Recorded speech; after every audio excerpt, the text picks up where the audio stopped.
Hey athletes, it's Josh and Cole, and this is the Coaches Collab podcast.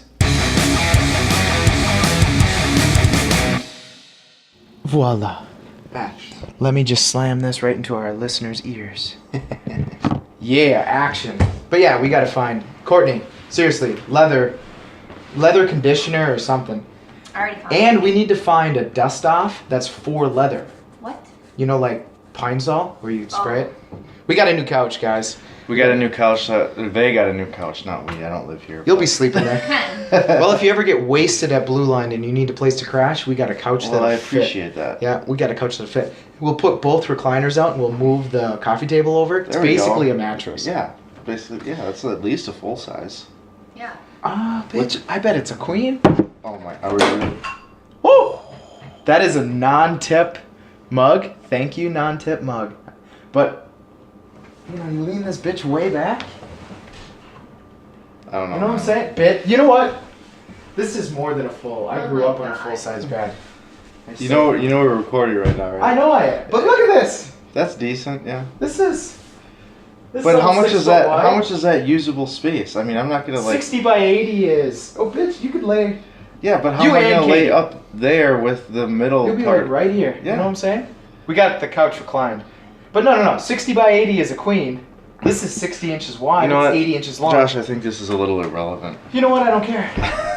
I don't care. We're gonna You're get just, you. you're just so sloshed. hyped over this new When this you new turn couch. when you turn 23, I'll do to you what I did to Ford on his 22nd, maybe 21st birthday. I don't think Ford has ever recovered because He still talks about it. It's been years. Got him so fucking wasted. He was sleeping right there on the floor. yeah. Uh-huh. Shout out to Ford. Shout out Good to dude. Ford. Haven't heard from him in a while. I know. So what makes an athlete? So first of all, the moment I open the door for Cole, he's in shorts, by the way. It's 12 degrees outside. Yep. Which that's normal. I'm that guy. You're that guy. Yeah. Right? At least they're not like cut off Daisy Dukes or something. You would have liked that. Cut wouldn't off you? jeans. Oh yeah. That'd been sweet. But no, so God, what did I say? Oh yeah. So I told them that, oh, you need to buy the starter sweatpants. Yep. And I was saying that the starter sweatpants from Walmart, $9 by the way, they're not really built for athletes, even though it's athletic wear. And I said they're built more for a runner. And Cole was like, yeah, runners aren't athletes. And I said, you mean someone who runs 26.2 miles a marathon isn't really an athlete? And he said, What's the definition of an athlete? what's the definition of an athlete? So that's what we kind of want to attack. We'll never actually get to this No, answer. we're definitely not going to find Right. an answer. But So, how about this? Is somebody who runs 26.2 miles without stopping, without walking, is that an athlete? So my definition of athlete, when I think of an athlete or an athletic person, I think of like someone who's very good at like they're very agile, Okay. change of direction. So they have to change directions. Yep. Okay. They are very understanding of their body and space, so they have very good proprioception. They can do almost like they're natural at a lot of different things because they just have this baseline of movement that is a tier above most other people. Yep. So when I picture someone who is running in a relatively straight line for an extended period of time, for my definition of athleticism, that doesn't take a ton of athleticism. Okay. You know what I mean? So Yeah. that's why, like, Yeah. I kind of said that tongue in cheek a little Right. bit, you know, just because of like, well, runners aren't necessarily athletes; they Right. just run in a straight line. But it does take, I mean, obviously mental. Right. You have to be Mental fortitude, for sure. Super mentally Yeah. strong to do something like that, and Especially if you're the type where you're running 4.5 hours straight because you're a slow runner. right. You know? Yeah. You know what I'm saying? Yeah. So, would you say that a power lifter or a weightlifter is an athlete? Because, hear me No. out. Their I don't feet don't think it move takes- necessarily unless you're a weightlifter. Your Right. feet move outward, hmm but it's still linear. It's still in the sagittal plane. I It's- think that weightlifting requires more athleticism than Okay. powerlifting does. Okay. Because there's more complex movement required in weightlifting. I think natural athletes will succeed more in those sports, Yeah. but I don't think it takes a high level athleticism to do those sports, if you know what I mean. Do you think to be on an elite level, you have to be an athlete? Like athletic? N- You know what I'm saying? No, yeah, and I don't think you necessarily need that. Right, because you were saying that an athlete has the advantage. Right. Because, and I agree, I think an athlete can pick things up really quickly Mm-hmm. because they just, like you said, have that knack. They're just naturally going to be able to see it or hear about it or be coached. I think They're the gonna pick it up spatial, quicker. the biggest thing is spatial awareness Yeah. for athletes is huge. Because I mean, you'll see someone who is, you can just tell how the way they move that they're Yeah. not very athletic because they're just kind of clumsy. They're kind of They waddle a little. yeah, you know what I mean. So Fluid of movement. yeah, absolutely. Fluidity of movement. So I mean, I've definitely seen athletic weightlifters, and Yep. I feel at the peak, at the top level, even the super heavyweights, who they can be 300 pounds, they're still moving almost with grace. Yeah. They move really well. But man, when I watch powerlifting, there's still, at least when I see a squat, when there's a good speed to it, a good tempo, I mean, there's something there. Yeah, there for sure is, and I think that, so when you look at a lot of the top level powerlifters, Yeah. a lot of them are former college athletes. Right, yeah. You Because know, they can so- develop power. right. Throwers or football players. Right. Yeah. They were competitive in something for a while, and then this is the same case for me. After I got done playing football, it's like, well, I still want to compete in something. Right. You know what I mean? And you loved lifting. Right. So Yeah. I mean, then that happens to be the case with a lot of high level powerlifters, but so I think that's why some of them are good, because they're good athletes. Yeah. A lot of them, like I said, played college sports, so you have to be a pretty decent athlete Right. to do that. But I do not think that it's impossible for someone who's not naturally not a good athlete to achieve success in the sport. I think that it Yeah. might be a little harder for them, Yeah. but I don't think it's... Do you feel work capacity plays a role? Because, I mean, think of an elite level Mhm. anything. They have to have a huge work capacity. Right, for sure. So do you have to be... So it's like kind of chicken or the egg. Is it athletes can handle a lot of work capacity, or having the tolerance to deal with a lot of work capacity makes you an athlete? Like how does that, I think... on what spectrum? Because I mean, a power lifter, when you're doing, like you were doing squats the other day, you were doing 8s and 10s or Yeah, whatever. yeah. I don't even know if you were counting. You were just like, yeah, that's The last set I wasn't counting. Yeah, you were but- just doing reps. Yeah. But when you're doing a set of 10 squats with over 300 pounds, Mhm. I mean, there's a lot of capacity there. Right. I mean, does that make you an athlete that you can do a set of 10 for No. No? No. I don't think so. No? No. Oh man, I wonder how many powerlifters will be pissed at I you don't right think. Well, I don't think just you being able to do a lot of reps. It's the same thing as Yeah. for me as a marathon runner. now. True. You know what I mean? It's the Yeah. same thing. At Just some- because at you what can run point? really far or do Yeah. a lot of reps, that to me doesn't necessarily make you an athlete.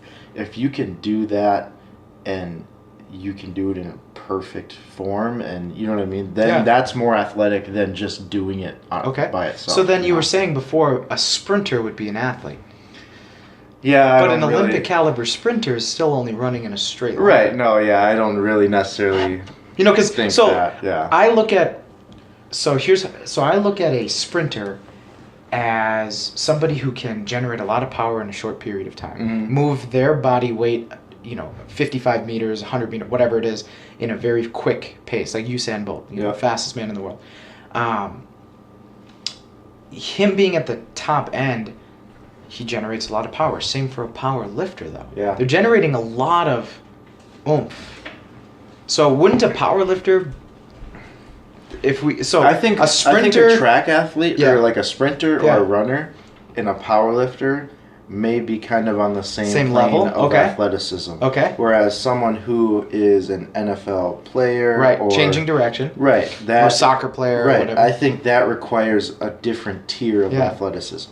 But I think track, or not even track, because I mean there's Throwing, right, that if you're an all-around track athlete where you're hurdles, Like a sprinter. decathlon? Yeah. That is like, I think Yeah. that is almost the ultimate Yeah. athlete because you have to be Good at very everything. good at almost everything. Yeah. Right? Yeah, I mean, it's kind of like gymnastics, Mhm. where if you're the all-around, you can do the floor, you can do the pommel horse, you can do the high Yep. bar, you can do all that shit.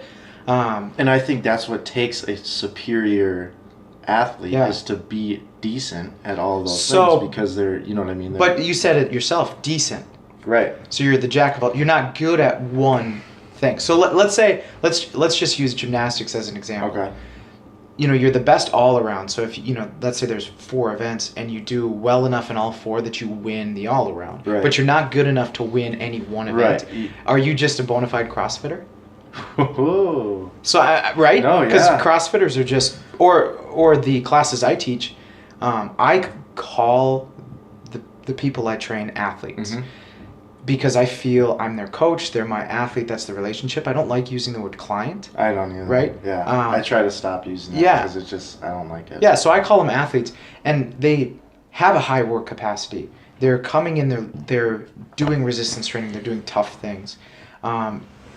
Now, with the training I do, it's more dynamic. There's more change of direction. There's more, frontal plane things, transverse plane things. Yeah. Where in CrossFit, it almost seems like every time I see CrossFit, it's all sagittal, up, down, forward, back. Yeah. Where at least the stuff I'm doing, we're going side to side, up, down, Right, forward, yeah. back, all those things. Do you think of a CrossFitter as an athlete? Yeah. Yes? If I'm gonna think of a powerlifter as an athlete, then a CrossFitter is definitely an athlete. Okay. So you're saying a powerlifter is an athlete? Yes. Okay. To an extent. Yeah. I mean, Okay. yes, they're athletes, Yeah. but like the level of athleticism that I've been around just by being surrounded by other college football Yep. players that were way better than me. You know what I mean? Just freaks. Right. Yeah. The level of athleticism that I've experienced at that level compared to the level of athleticism that I'm around with Right. powerlifting, it's just a different level. Yeah. You know what I Oh, mean? for sure. It's just a different For level. sure. So that's why I mean, there's a reason- I kind of shit on powerlifting Yeah. and running kind Right. of tongue in cheek a little bit because I'm like, yeah, you're athletes, but compared to athletes, Yeah. So you're not- you know what I mean? Right. I mean, if the best athletes in the world, those are the ones that are in the NBA, the MLB, Yeah, the NFL, UFC, Yep. whatever, this FIFA, whatever. Yeah, Right. soccer, yeah. Soccer. Football. Football. So then I got a kind of a twist. So I've done Spartan races. Mm-hmm. Okay. So we climb rope, we carry things, load things, drag sleds over walls. We kind of zigzag around walls, different grip strength things. Don't you get like electrocuted and stuff too? Barbed wire. I think the electrocution Was that? was a former thing in Was the that Tough Tough Mudder. Mudder? Yeah. I think so. I'm not really sure because I've never done it. So I've seen video and I think it was like a fail video, but it's basically I think the last bit before the finish Yeah. line. It's like a mud pit, and they have tasers like Jesus. hanging in the middle of this Jesus. mud pit. So in order Sounds to like get Navy to the, SEALs shit. in order to get to the finish line, You gotta take a taser. Yeah, you gotta run through all these Oh, like gosh. electrical stuff Yeah. hanging around. And Courtney and I, we were in Ohio for the longest barbed wire crawl we've ever done. I mean, at least 150 yards, maybe 200 yards. Because I remember looking and being like, oh, it's like a football field. That's not so bad, yeah, Then it turned a corner, and then I was like, fuck, we're not done yet. traveled to Ohio Yeah. to crawl underneath barbed Well, wire. we traveled to Ohio to do a 15-mile race. That's nuts, Mm-hmm. dude. So Spartan race person. Yeah. Now, I'm not going to say athlete because I don't know. I want to hear what you say. So I'll actually use Colorado as an example. So we went to Breckenridge Ski Resort, Okay. and it was from a topographical view looking down. It was a little over 14 miles, but with all the hills and stuff, it was like 15 and a quarter or Right. something. So basically on the side of a mountain, we started base camp's elevation was somewhere in the 8,000 feet. So right now we're in a 1,000 elevation. So this is 8,000. Yep. And then we climbed all the way up to 11,500 and then back down, right? We went up and down a bunch and Right. things like that. We carried sandbags, buckets, stones, did burpees. Every time you miss an obstacle, it's 30 burpees. Threw spears, climbed over walls, cargo nets, barbed wire crawl, all that shit. We ran 16 miles up and down hill. Is that an athlete? So let me say this. We didn't run the whole time. I think just as much as CrossFit is you're an athlete, then Yeah. that is the same Okay. thing because you have to be. I mean, and granted, I don't know, but for an event like that, you don't necessarily have to be good at that stuff. You just Right. have to do it, right? Right, yeah. I mean, we've never done the elite race by Yeah, any means. yeah. At any time you can walk. There is a time limit at the end of the day. They kick you off the mountain, but I Right. mean, yeah, just so you're not like, right, so you're camping not up there and dead. stuff. Yeah. 14 and a half, 15 miles. We walked. I mean, the elevation got to Courtney, and she actually got elevation sickness. So Really? she turned like blue, and her fingers swelled up, and it was bad enough that when the race was finished, I drove through the night after that race to get her out of the elevation. It was that bad. It was either that or go to a hospital. Yeah. So it took us 6 hours or something to do the 14 miles because we were just That's dying. crazy. I don't advise people just do the No. fucking mountains in That Colorado doesn't without sound it. fun Right. at all. But no, I mean, most competitors that do that are in something like CrossFit. Mm-hmm. So, climb this rope. You either can or you can't. Right. Carry this stone. You either can or you can't. Yeah. So a lot of them are that way, and if you screw up, it's 30 burpees. That sucks, right? Because you'll cramp up and things like that. But yeah. I mean, sometimes there was like flip tires, balance on these almost like ninjas pedestals, Uh-huh. where you had to balance and balance beams and things. But I wouldn't say unless you're at the elite level and you're not a cheater. I don't think Spartan racers are athletes. Right. Yeah, or at that's least what I was just because they thinking. Spartan race. I don't Yes, think that exactly. classifies them as an Yes, athlete. that's exactly what I was gonna say.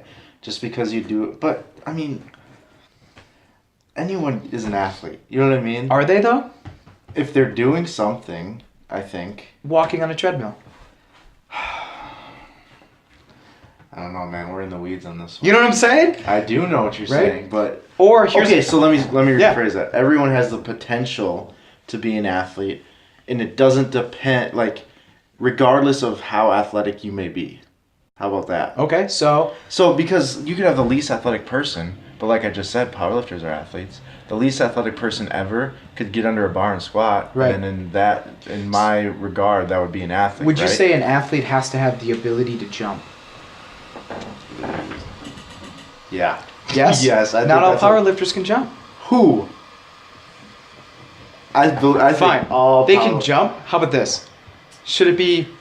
You should be able to jump higher than 12 inches.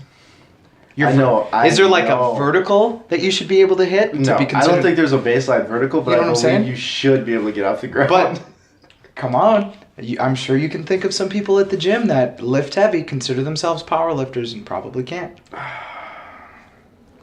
Can just barely get their feet off the floor. You know what I'm saying? They I do one of do, those yeah. hobble steps No, where yeah. both feet leave, but then it's like clunk clunk. Yeah. You know what I'm saying? Yeah. Because their feet just barely get off the ground. I don't know, dude. So Like how we about, said, we're not getting to an answer. no, yet. I know, This is- but yeah. just thinking about it. So how about this? So a power lifter, do they have to be able to squat a certain amount to be considered an athlete as a power lifter? Like, should they be able to hit double body weight? I don't think so. No. I don't think there's any arbitrary lines. Yeah, You know, but I I mean, don't think there's any benchmarks where like, at this point you are not an athlete. Right. But if you lift 5 more pounds, you are an athlete. Yep. You know what I mean? Right. I don't. Then that's why I mean everyone has the potential. Right. To be an athlete, if they apply themselves in yeah. a certain sport or activity. So do you have a cutoff where you're like, nah, that bitch ain't an athlete? No. No, you don't have No, a cutoff at all. I don't think so. No, I don't think so. I do. I think there's. So I think, like I said, there's levels to this. Yep. I think athleticism and being an athlete are two different things. For sure. For sure. Everyone has a set point kind of athleticism. Of physical capability. Right, Yeah. right. And there's certain activities that require, not even require, but if you want to be good at them, then they require you to be a certain level of athleticism. Yeah. Right? Yeah, I agree. Yep. But Yeah, if you want to get a regardless- 40-inch box jump, you got to be able Right. Yeah. But regardless of your level of athleticism, you can still be an athlete. Okay. You understand? So, Does that make absolutely. sense? So you're kind of on the same line I would be. It's not a physical thing. I would say it's a mental thing. Yeah. You're an athlete if you have a certain mindset. Yeah. I just had this conversation with Brooke, Okay. one of my athletes. Right. Which she said when we first started working together. She told me this yesterday. She's like, when you first called me an athlete, she's like, yeah, I'm an effing athlete. Right. You know? And there was a huge breakthrough in her mind because her perception of her training changed. Oh, for you know? sure. Just from being like someone who goes to the gym. Yeah, versus right. A being gym goer Yes. to an athlete. a performance athlete. Yeah. All right, so... Oh, I have a pen. Sorry if that was loud, listeners. Fuck your ears. All right, so... What can we say definitively makes an athlete then? So, in my opinion, I would say an athlete has to always be, whether it's grinding, striving, whatever, to do something better. Yep. To be better, whether it's physically, Yep. mentally, even if it's maybe we should say willingness to learn. Willingness to learn and they're trying Or to to challenge themselves? They're trying to progress. You know what I mean? They're How about willingness to progress? Yeah, okay. All right. What else? What else makes an athlete? I like to think self-accountability. Okay. They hold themselves accountable. So having a coach is great because sometimes they can take that level of accountability to the next level. Right. But let's say I asked you, let's say you're my athlete, and I said, okay, Cole, did you come in and do these workouts last week? And you lie to me. Mhm. I don't think you're an athlete. That totally shuts them down from being an athlete. I think so. If they're willing to lie and say, "Oh yeah, sure, I did all 4 of my workouts," I think an athlete says, "No, I did 3, and this week I'll do 4." Right. You know what I'm saying? Yeah. They never get down on themselves for for saying they only did 3. Yeah. But how about willingness to accept weakness? Yeah. Because if you have homework to do 4 and your only excuse is I just didn't feel like it. Right. If you're willing to accept that, I would still consider you an athlete. But if you lie to me, you're not an athlete at that point. Yeah, I'm trying to figure out how to word that. You know what I'm saying? Yeah. Integrity? Yeah. That's Yeah? a good one. Because you have to be, because then if you have that mindset, right, where you're willing to lie, Yeah. then you're obviously not willing to progress. Oh, for sure. Because if you're gonna lie to try and make it seem like you're doing it, Right. and you're really not, then you're doing it for the wrong reason. For sure. You're not trying to progress yourself. Yeah, if you're willing to lie, let's say you're doing an RPE scale. Mm-hmm. Are you just lying to yourself? Could be. You know what I'm saying? It's supposed to be a 7, but you say it was a 7, but it was a 5. Yeah. You know, right? Yeah.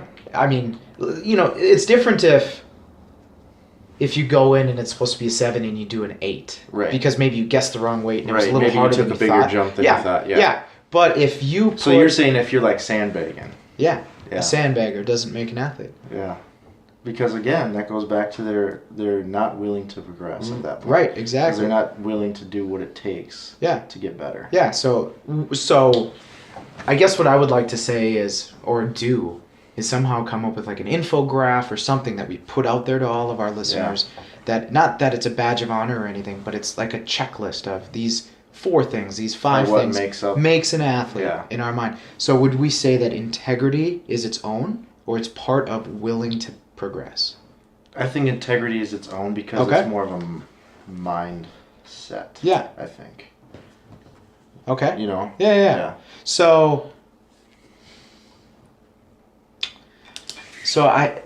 I'm not gonna say the guy's name. I actually don't know his name.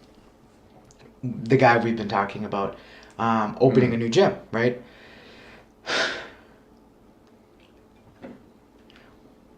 It makes me think.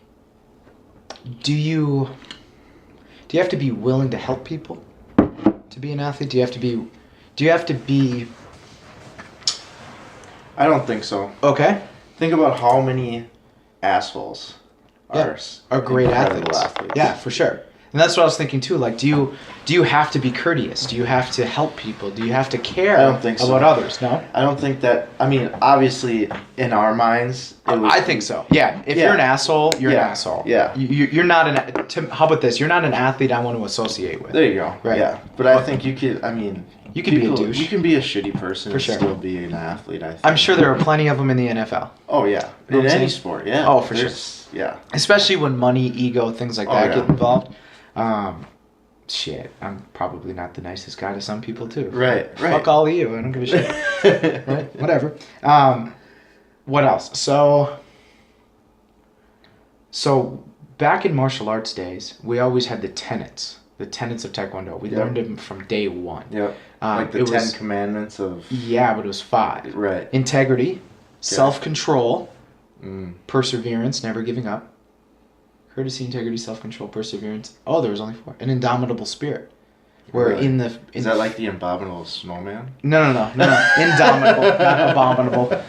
No. Where sometimes, so perseverance is never giving up, but sometimes in the face of a challenge, just even taking that first step, Yep. being courageous, being confident in your own ability, being willing to, head first and go Yeah. head first into the Well, fire. that's sometimes the hardest thing to do is Yeah. just to get started. To get started. Once for you sure. get rolling, then it's easier to keep everything going. Right. But getting started is the hardest. So. Yeah, and I think until you get started, you're not an athlete. Yeah, no, I would Right. totally agree with that. Like I said, you have the potential to be an athlete. Right. Everyone does. But until you get started doing something, Right. you're not an athlete. Okay. So How would we... Yeah, how would we... Yeah, I don't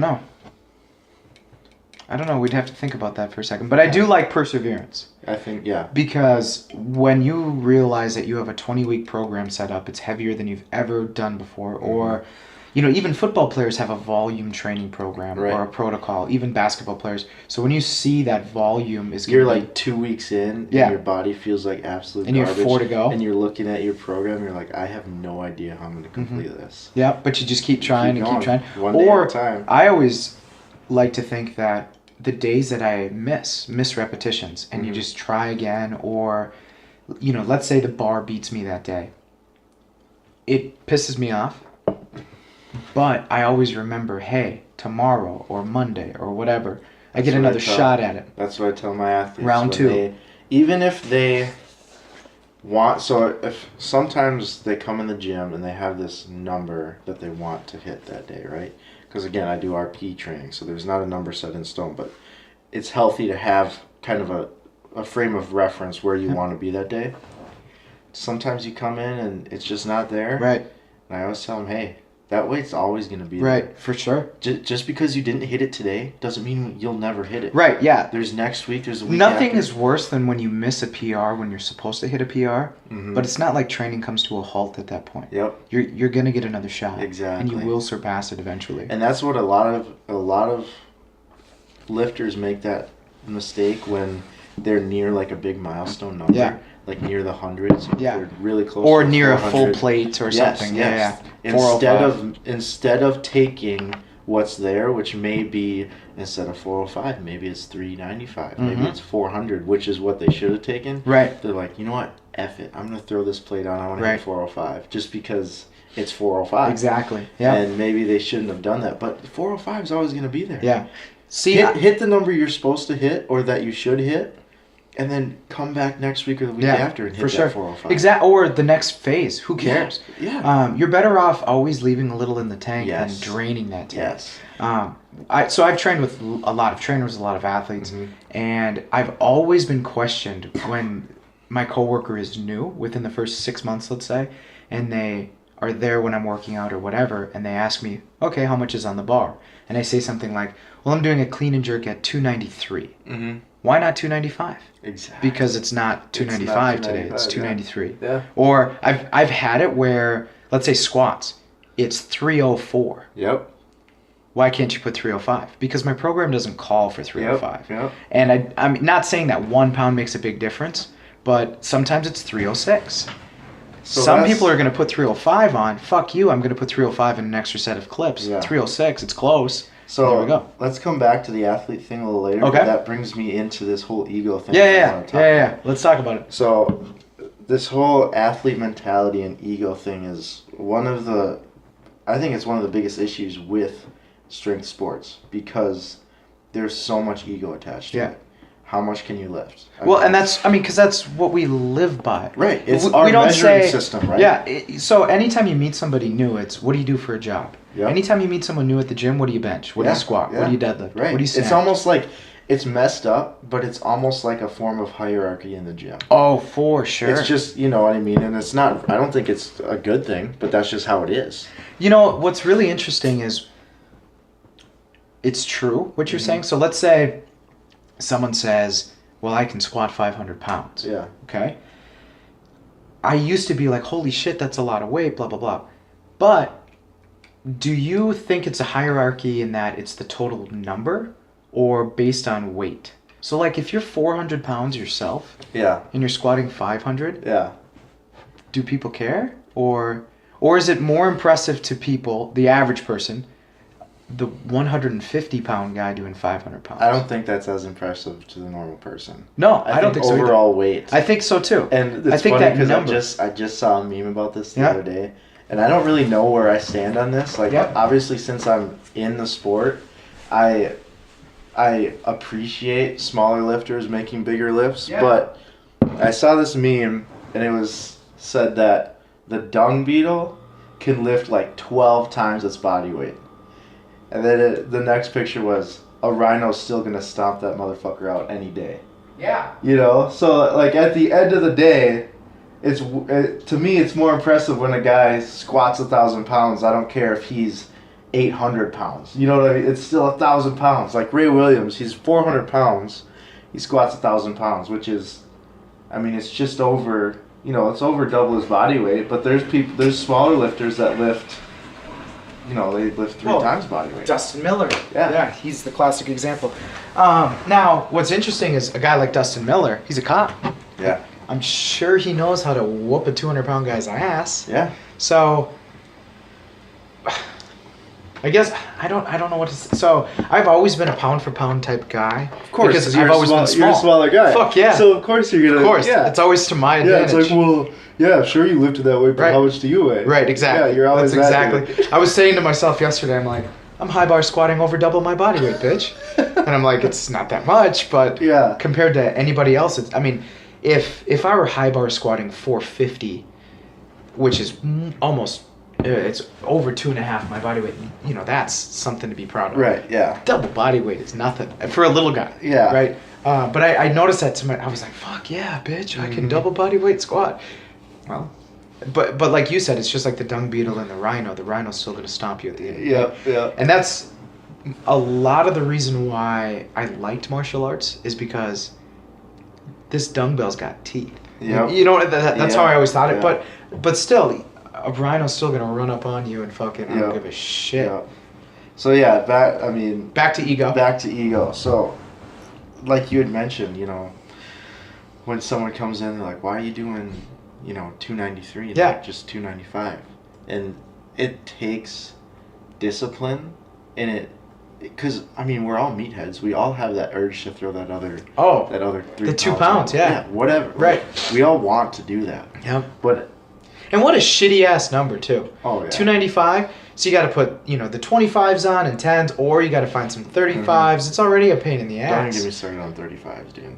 Dude, we've talked about this. 35. There is a use No. for those 15 kilo plates. There is a use for them, bitch. Okay, so How else do you get to 200 kilos? yeah, in kilos, it's Right, one a thing- 25 and a thing. 15. They're 33 pounds, bitch. In kilos, it's one thing. Right, no, I In get it. Pounds, Yeah, there's yeah. no Yeah. use. Do you wish we had 55s though? No. No? Do you wish we had I wish what are we they, had. 90s? No. 110s? They have 100-pound plates. Yes, yeah. They Yeah. have 50 kilo plates Yeah, too. yeah. Yeah. I just don't. So, it's just the way I was brought up in the gym environment. Like we just never used 35s. So when I started lifting with people that use 35s, I'm like, what is? Who was that chick that was deadlifting Thursday?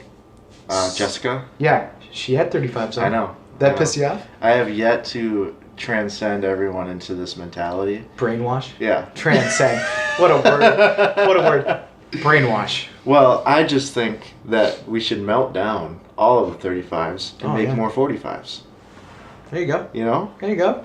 Because there's no use to 35s. Anyway, okay, so There's no use. we keep How dare you? we keep getting backtrack. So what? We've got time. So, ego and success in the gym.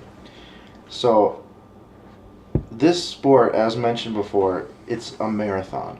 It's not a sprint. Right. So, what are you going to gain by adding that extra 3 pounds on the bar and working with 295 instead of... Dopamine release. That's Right. about it. You're going to Right. feel good. But you also might incur more fatigue. Oh, yeah. And fuck up the rest of the week, Which the rest might, of the month. exactly. Mhm. So why wouldn't you, like you said, stay in the pocket a little Right. bit, so to say, not push yourself to death every day, so you can have consistently good workouts Right, exactly. for the next year, 2 years. Yeah. You know what I mean? Exactly. Like for yeah. me, I only max out 2 times a year Yeah. when I'm at meets. Like, You peak 2 times a year. Right. Yeah, yeah. But I still, I mean, I don't hit singles like 100% in the gym Right. ever. Yeah. Like I'm always pushing that line. You know, I'm never like almost failing a lift or Right. failing a lift. Right. No, and I Just agree. because the gym, that you doesn't build strength. and that's exactly what I was gonna say. The gym is for building strength, not testing your strength. Right. Yeah. Why would I mean? You're getting more work out of taking some weight on the off the bar and doing it for more solid reps rather than pushing yourself to where, excuse me, you're having shitty form For sure.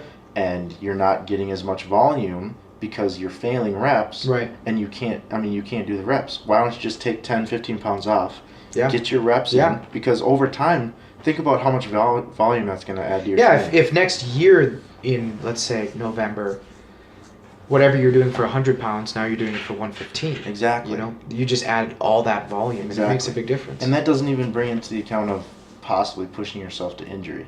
Yeah. Which- Sets of 1, there's a good way. Yeah. Yeah. Sets of 1 at near your 1 rep max. Especially when fatigued. Yes. If you're peaked, it's different. Yeah, You know, there aren't a ton of injuries at meets because Mhm. they're peaked. exactly. But in the gym, you know, it's week 6 of a 6-week program. Right. And you've already hit, you know, there's a lot of people who You've been grinding for there's weeks. a lot of people when they're ascending on their numbers, they like go to like 1 rep away from failure on all their like Warm-ups. sets up. Yeah, they'll do and then 8 they and yeah, want to hit like a big number at the top. It's like, what are you doing, man?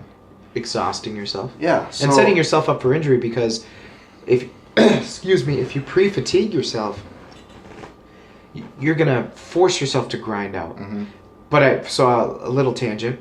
Do you ever recommend, let's say it's bench day, pre-fatiguing the triceps, pre-fatiguing the chest? No. No. Always start with Yep. bench. Yep. Okay. Always Yeah. start because as a competitive athlete in that sport, that lift takes precedence. Yeah. You will never in a meet environment have a giant tricep pump because you did 3 sets of press downs before you go Right. bench. You know what I Yeah. mean? So it's just not very applicable. Right.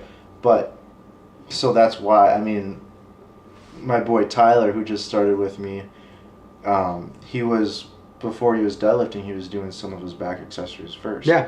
And it was just something that never really came up, and so I didn't realize it until he said it. I'm like, no, man, just. And he Just deadlift mentioned first. he mentioned how much better his deadlift day was.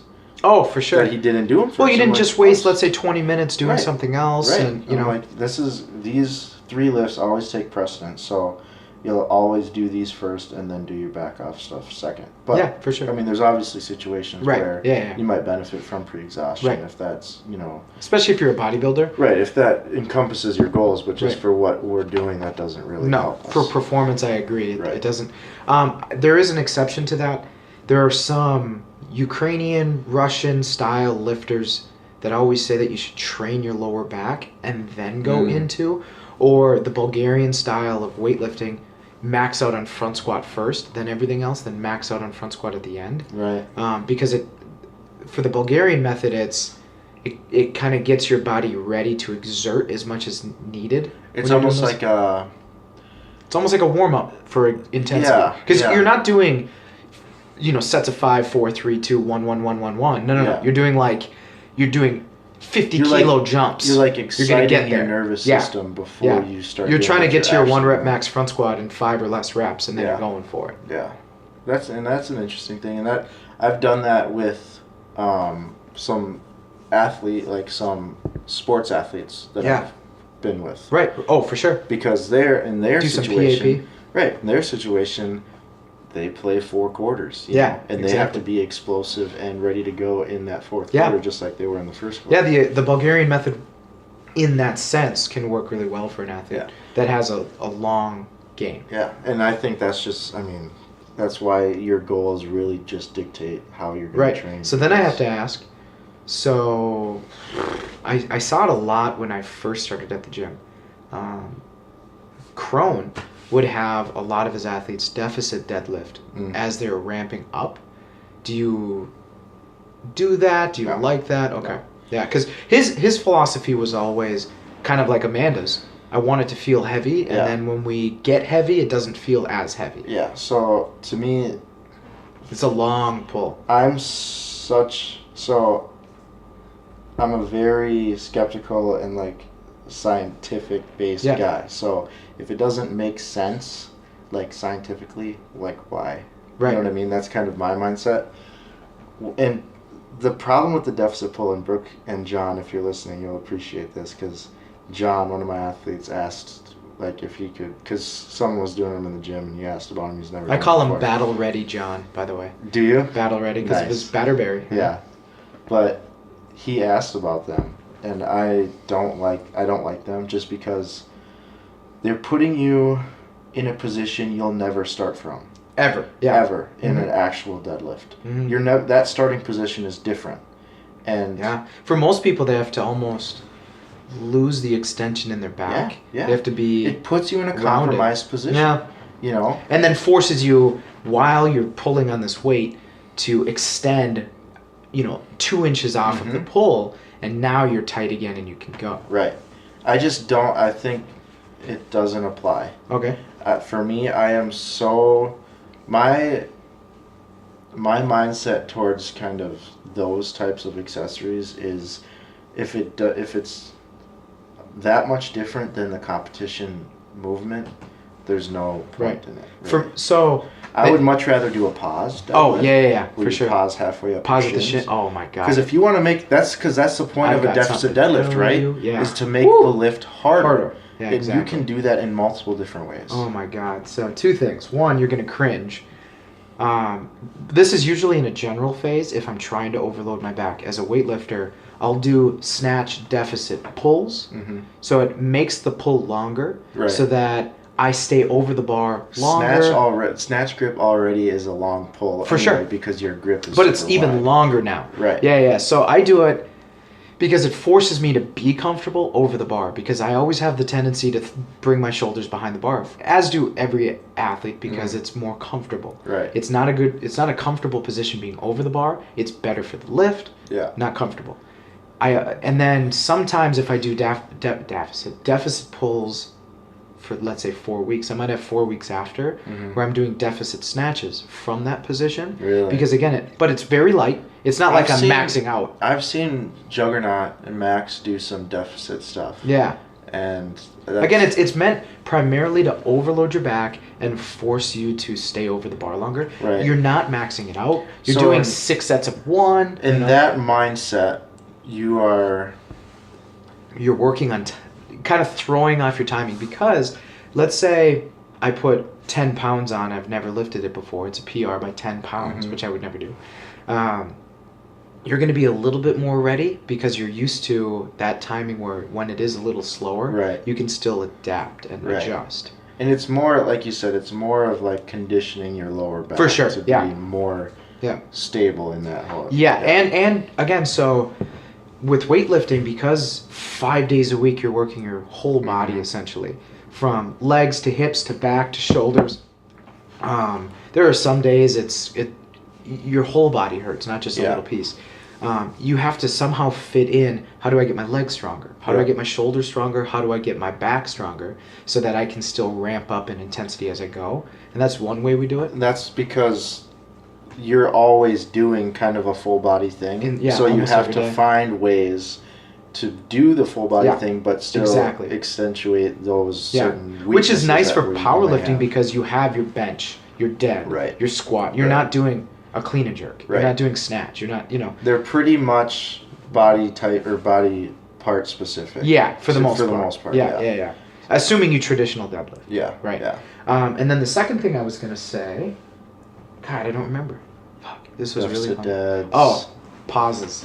Oh. So in my program on Fridays now, not that I'm maxing out, but I go for a heavy single snatch, heavy single clean and jerk, which because I've made that adjustment in my lift, I miss one snatch maybe a day. Really? Maybe. So it's a huge difference. Even when I was not maxing out, but I hit a 95% snatch yesterday. Friday. I think I missed my 92% because I overpulled, but then after that I hit the 95, all the drop sets, all that shit. Clean and jerk went great. I made a mistake in that my first clean I did something wrong at 94 whatever percent. So I had to do it a second time. So I didn't have enough leg strength to get the jerk on the second attempt essentially. Anyway, after all that maxing out and paused front squats yesterday in 2 hours. So I snatched. Yep. I did a heavy single back squat and then a drop set. I did some push presses working my shoulders. Then I did, they're called stage pulls. So it's deadlift. Yeah. Sets of 3. You Okay. pause at the shin, pause at the knee, pause at your power position, so about mid-thigh. Yep. Then you high pull it. You pause at the mid-thigh, knee, shin, floor. 1. Wow. 2 to go. Wow. 4 sets of 3. Yeah. That is the most painful. That sucks. I literally sat on the floor in between sets, feeling sorry for myself, thinking to myself, why? That sucks. But man. it just like you were saying, so the reason I'm doing that, it's not even. So I can pull 200 kilos. This isn't even close to that. This is a little over 150. So it's not that big of a deal. I use straps. It's it's just to make me so comfortable. Yeah. That if I make a mistake when I am pulling something heavy, my body kind of falls back on the fact like, motherfucker, you can pause at the shin, knee, hip, and still pull it to your nipples. Well, and that's the thing too. That's kind of the idea. My idea behind pause lifts is like, if you have a difficulty, say people have tough time like locking out, Right. Or, like, Oh, at yeah. their knees is kind of their sticking point For in sure. the deadlift. If you want to work on that sticking point, spend more time there. Yeah. So if you're really in and around. right, if someone's really like slow off the floor, but they have a strong lockout, if I prescribe them pause deadlifts, I'm gonna want them to pause as low as possible. Yeah. So lift it like an inch. Yeah. Pause there and then reinitiate. And then go for it. reinitiate the pull. Do you ever? So, in weightlifting, we call it a lift off. There are times where I'm just working on that piece too, where an athlete needs to work on it because maybe the moment they come off the floor, their shoulders come back, they go forward, they round their back, whatever. Right. So we'll do lift offs where, again, you bring it to your shin, down to the floor. Bring it to your shin, down to the floor. Yep. Bring it to your shin, pause, then go through the full motion. Okay. The reason I'm glad we talked about this, so Thursday, Yep. one of your lifters probably needs that in her training.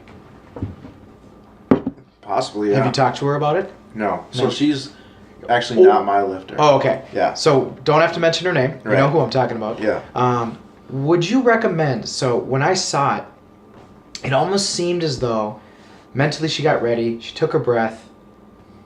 She didn't. So it's almost like she bent, grabbed, went. Mm-hmm. There wasn't that just a brief pause Yeah. to be set. Right. She had there was no point where I got to see set. Yeah. Yeah. Because even the best of the best powerlifters, even though it looks like they're doing it really fast, there's a brief moment where their There's whole set body point. is Yep. still. Yep. There Absolutely. It seemed like there wasn't any stillness. And in my opinion, that's one of the reasons why Yeah. she rounded as much as she Yep. did. And I think, that's why I don't like, that's why I treat, when you're doing reps, treat everything like a single. So For sure. you should have that set point Uh-huh. before you initiate any Because I've rep. seen you deadlift, you do as well. Yeah. You take that breath. And again, You have it's to so feel it. brief. You Oh, gotta yes. feel it, It is you know? so brief, but it's almost like you do a head to tailbone check. Yeah. Everything's tight, go. Yep. Even though it's millisecond because Mhm. you've done it so many times. Right. When I do snatches and cleans too, I have that set. Just, I take my breath, you see me get set, and then it lifts. Yeah. It's almost like setting the foundation for that lift. For sure. You can't just willy-nilly get in to start pulling a heavy bar. Right. You have to make sure, like you said, I go through like a mental checklist. That's what Right. my whole setup is. Right. Yeah. If you look at all my lifts, every single setup is identical. It because should it's- be. Yeah. It's a ritualistic thing. Yeah. Your lift And- starts 20 feet away from yes, the bar. Yes. Yeah. I'm going through this mental checklist so that my body is prepared to lift that weight, and Yeah. that set point is very important. in I that. agree. And even if at the top of the squat too, Yeah. you'll see if after I take my air in, or this is how anyone should do it. Take your air in. There's a brief pause Mm-hmm. while you have your air in before you initiate the lift. I agree. Yeah. Because you just need to be strong and steady and ready to put your body through this Right. stress that it's about to go through. For squats, especially back squats, I feel as though if I breathe, so I breathe into my belly, right, my Mhm. diaphragm. When I stop breathing in, I almost it to me it feels like I stop breathing in, but then I still push down through my Yeah. my diaphragm, my esophagus, kind of, Mm-hmm. where I not that I keep it in my cheeks. I've seen a lot of lifters keep it in their cheeks, but I draw in, pause, push through my esophagus. I guess is how I describe it. Yeah. Then I'm ready to go. You'll see Where it's like I'm closing off my diaphragm. if you watch Amanda Yeah. take her bracing breaths, you'll see she like breathes in and then like it still looks like she's trying to pull air.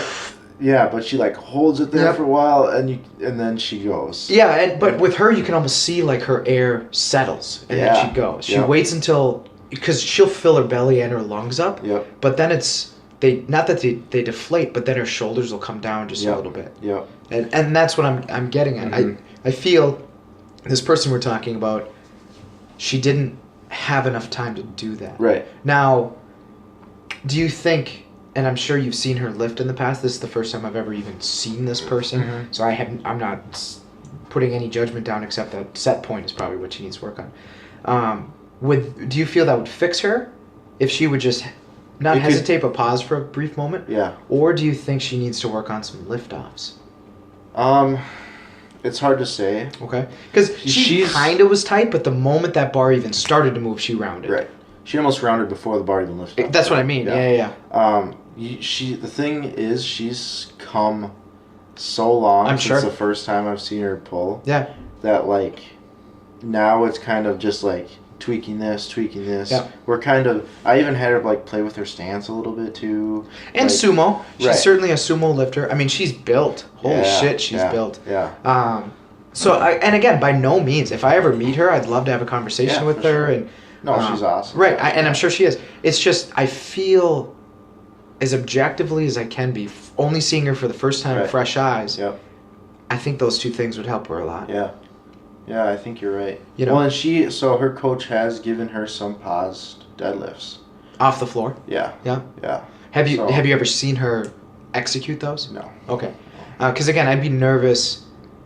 Just there were people around her lifting that were congratulating her. Mm-hmm. So here's how I would coach that if she were my athlete. Mhm. Again, I'd have to have a rapport with her. This is just me.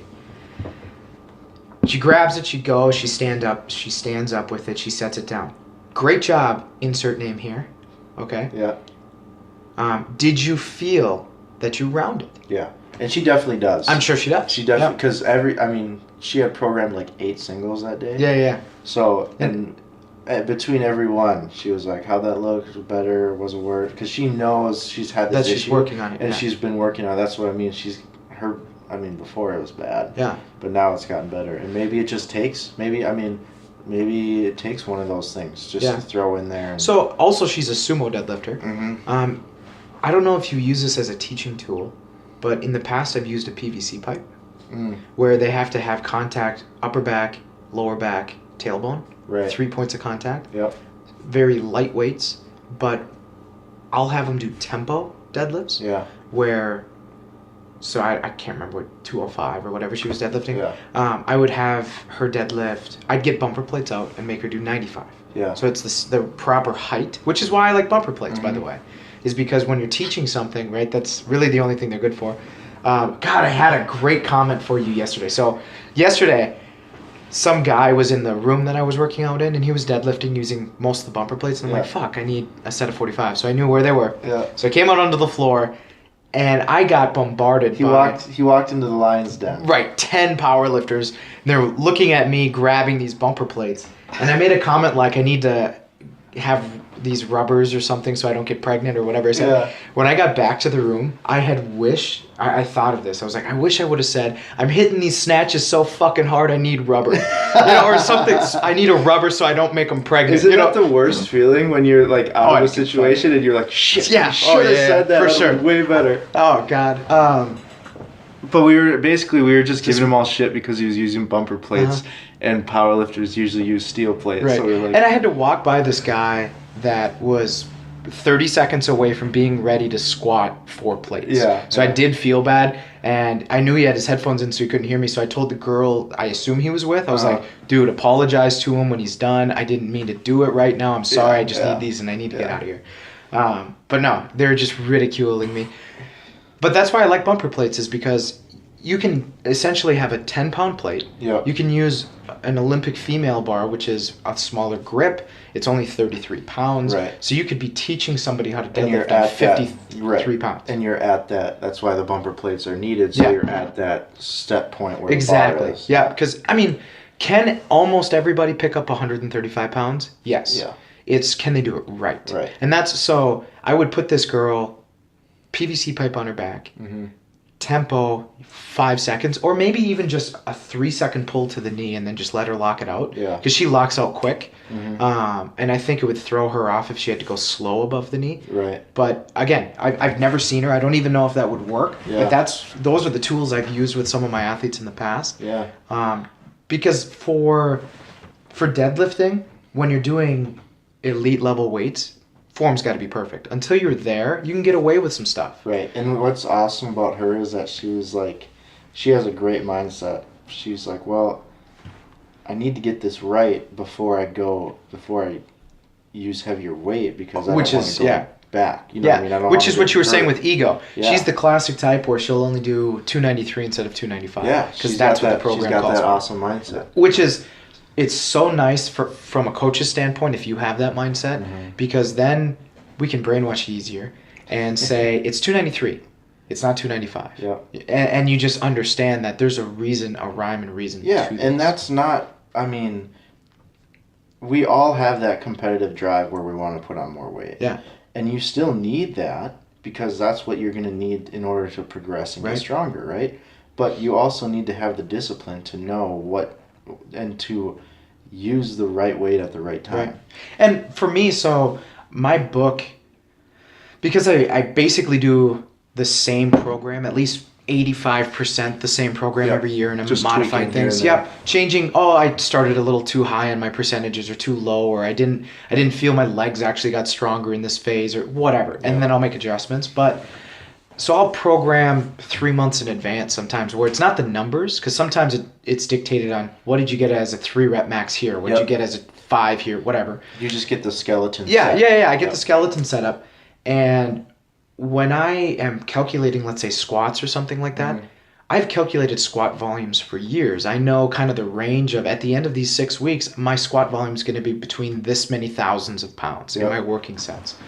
And I know that, let's say it calls for 70%, or sometimes I'll put 72, 75. Yep. It's after a few years I've realized it needs to be 72%.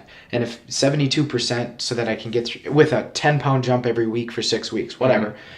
And if my weight says, 292.8, I always have the dilemma. Do I go to Round up or 293 round down? or do I go to 292? Now, it doesn't sound like much. For me, what I'll usually do is I'll put a little notation like use spring clips instead of my plastic ones, because they're a little lighter. Yeah. Or use 2 sets of clips because it should be a little heavier. Whatever. Wow, yeah. Right? You go balls deep. I do. I into go that, ball man. because That's awesome. well, and I always say this to people: a snatch is a 6-foot range of motion. Yeah. So you add an extra pound, that's an extra 6 foot-pounds of work. Right. Right. So now. Now you're getting all physics. Exactly. and shit. But let's say I don't the know if I ego can handle this. motherfucker, right? But let's say ego motherfucker, Yeah. he or she doesn't look at it as 292.8. He or she says 295. Right. Do you know how much that'd fuck my program up if I jumped 2.2 Yeah. pounds? That's a Yeah. whole kilo Yeah, higher. man. That's what I'm saying. Or too, if I is- went down a kilo, Yeah. that makes down a kilo. Maybe I only get a 1 kilo PR at the end of this because my legs didn't have enough fatigue to disrupt my homeostasis and actually recover, or I'm sorry, adapt. Yeah. Right. So it just was a little too little of work that there's no reason for my body to change. Yeah. Yeah. It's, But yeah, so I have 2 sets of plastic collars, and then I have all those spring clips so that I can adjust. Plus, I have 1.25 pound plates. Yep. So that if I need it to be a 3, I can, or a 2, I'll do it without clips. Yeah. Because You know, so those it's- clips, I mean, the metal ones are what, like a pound a piece? I think they're 8 ounces a piece for the Okay. spring clips, and then I think the plastic ones are like 12 or something, Okay. where they're just a touch heavier. Yeah. So my bar is a kilo bar, so it's Right. 44 pounds. Yeah. So I round up essentially by like an ounce. Mm-hmm. When it's my bar plus my plastic clips, it's 45-pound bar. Okay. That's what I say to myself. Yep. So if it's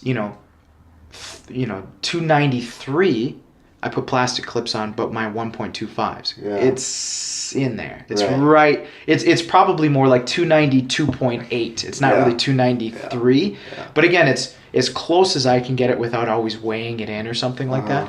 But yeah, in the past I've weighed my clips and I've weighed the springs, Yeah. and so that I kind of know. Yeah. I'm just really obsessive. Does it make that big of a difference? I'm sure it doesn't. Right. I'm not an elite level weightlifter where 2 grams is going to make any difference. And but I think- but it's more of a discipline thing. For the listeners to know is like, you've been training for a long time. Yeah. So. And I have a lot of pound- time on my hands. A pound or 2 pounds for you makes a much bigger difference because you don't have those newbie gains anymore. For sure. right? Yeah. You're not progressing. Yeah. 50 pounds. Yeah, if a I can year. add 5 to in a snatch, if I can add 12 to 15 pounds a year, Right. I'm fucking happy. Right. Because in 5 years that's 60 pounds. Right. So for you, those smaller numbers make a much bigger Yeah, for difference sure. than for maybe someone who's brand new. Yeah. That might not be something you really need to focus on. You know, Right. just Oh, because for sure. Yeah. For sure. It's for just someone new, the margins. could be. Yeah.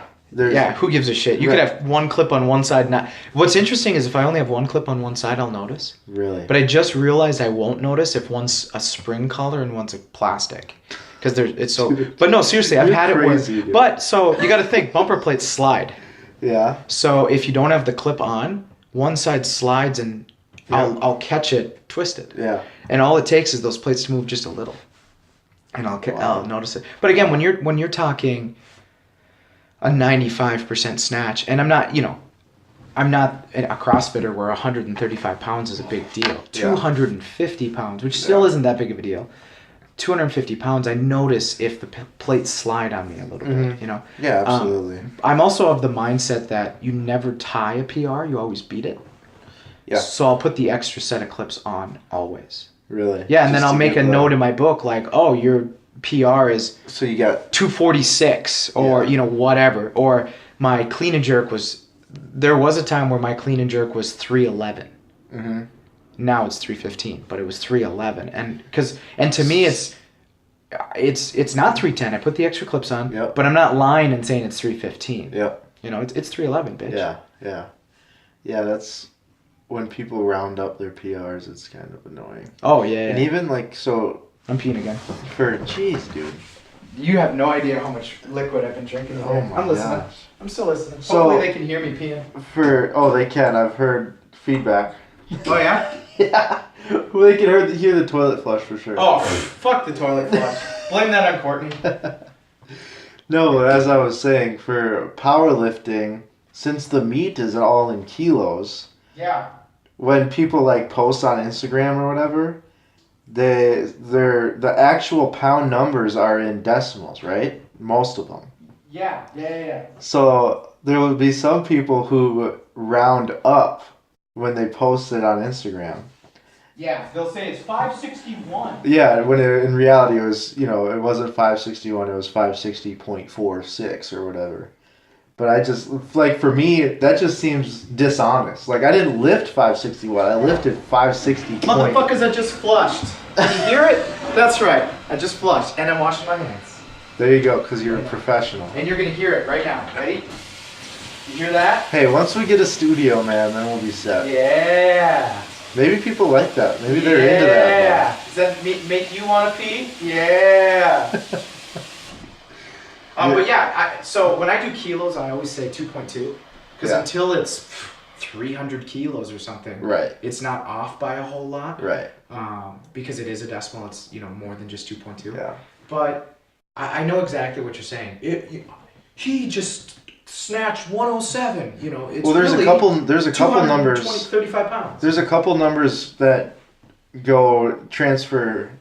go over from like whatever kilo to like 499.6 pounds. Or I think, And they'll say 500. yeah, they'll say they did 500. It's like, well, Technically you didn't, bitch. technically you did. But and I get it's just But it depends, right? How much chalk is on the bar? I guess. Was there a fly in the room that True. landed on the bar? And remember, all of the plates, all of the bars, all of the clips can be within what? 5 grams? Yeah, What if there's they're a. all 5 grams heavy? Yeah, I guess. And so. you have So are you let's say you advocating? have Are you advocating? But they could be 5. They could be less. kilos, 5 grams, Grams less. less. But let's say they're 5 grams more. Which- Because it's plus or minus. Okay. So we got the bar. You've got 6 plates per side. So that's 13 plus the clip. So that's 15. It could be off by 75 grams, which is almost 0.1. Yeah, I guess. Which is this 0.2. is so which is irrelevant. I know. It's hilarious. 0.22 pounds, bitch. Oh so my maybe they gosh. were squatting 500 pounds. Or maybe they were squatting 0.22 less. Exactly. But, 5 grams, who gives a shit? Yeah. You know what I'm saying? Even if everything is off by 5 grams, Yeah. at the end of the day, it's still close enough. Yeah, I I'm guess saying. for me, I just feel like This is why I pee so much. it's dishonest, man. If Yeah. you're rounding up on your Instagram posts, like Well, and that's the problem, is ego. that's boom. Bring it back ego. full circle, baby. But, so, I'll hit it from the scientific side, or the crazy-tific ginger side. If I lie to myself and say my clean and jerk PR is, 215 when it's really only 211, every single clean, every single jerk from then on is going to be a little bit heavier. And that does make a difference. Yeah. If you're 6-week program and you're doing sets of 3 cleans in the first 4 weeks, Yep. then you're doing sets of 2 clean and jerks in the next 4 weeks, and then you're maxing out, or 6 sets of 1 for the next 4. You could add maybe not 1,000, but close to 1,000 extra pounds Of volume. because Yeah. you're doing 4 extra pounds every lift. Yeah. You can make a big difference. So, programming question for you. Yep. So for people who don't know, I know we talked about it, but we haven't really broken it down. Percentage-based programming, you have a set 1 rep max that all of your numbers are based off of. Yep. So if you have your 1 rep max is 300 pounds, and then your program is going to call for a percentage of that, so it might be 75%, 80%, and those percents are of that 1 rep max. So say you're programming for a newer lifter. Yep. And they get through maybe their first 4-week block of programming. Yep. And they have progressed quickly, right? So their set 1 rep max at the beginning of those 4 weeks, the percentages are too easy for them at the end of the 4 weeks. What do you do in that situation? I know some people will do like an AMRAP set. Which Yeah, will help how many them repetitions can you do? Recalibrate that 1 rep max because it's probably more than the one before. So Right. that will give you an idea of where it's at now without maxing out. Or do you just kind of guesstimate and adjust that 1 rep max? I've done it 2 ways. Okay. One way, if they're brand new, never touched a bar before, or let's say they've deadlifted, squatted, pressed, they've never snatched, clean and jerk, whatever. What I'll do is the first 4 weeks, we kind of just play around in a way where, hey, for these first 2 weeks, we're going to focus on these little things from the hip, from the knee, not even from the floor type stuff. Yeah. I like for certain athletes, and I have these numbers will always change, but let's say for you as an example, you've never weightlifted before. Let's just say until you can do a full clean from this position, wherever it may be,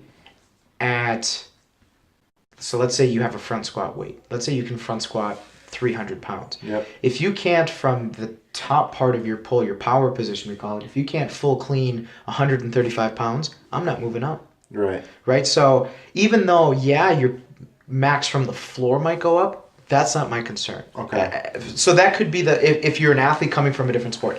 If you've never done it before, there are times where, let's say you're a CrossFitter coming to me. So I've had a lot of CrossFitters come to me and ask for help.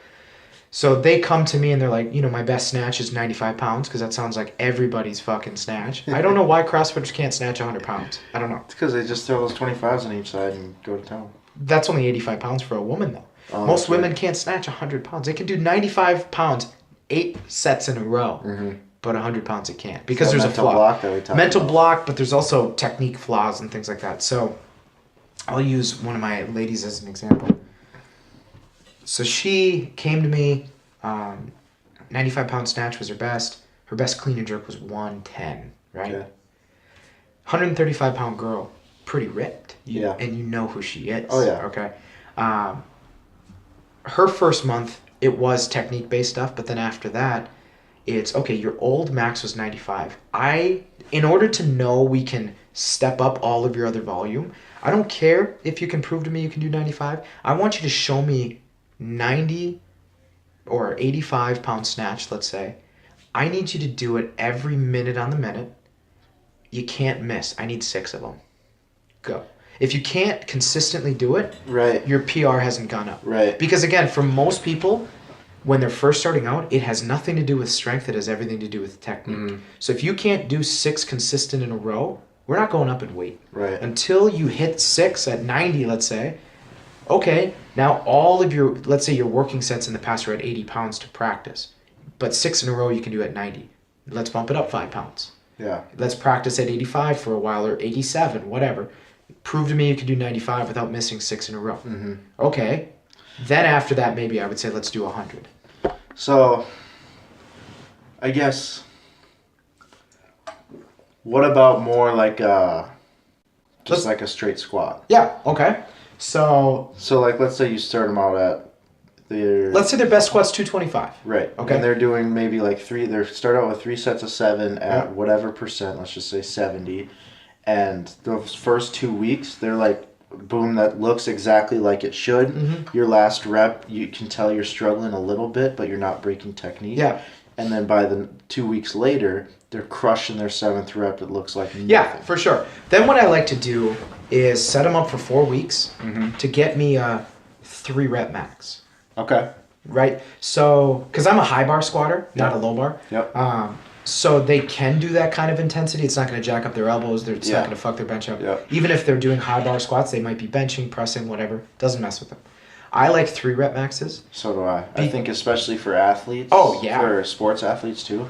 Honestly, unless you're a powerlifter or a weightlifter, I don't think you should really even necessarily be going to 1 rep Right. max. I think just because the reward of it versus the risk Yeah. is... And 3s build strength. yes. We were talking before and I was going to chime in. Instead of doing a really heavy set of 1 in the gym, I'd rather see you do 3 sets of 2, 5 sets of 2 Yep. at a manageable weight and you move it really well. And you That builds strength.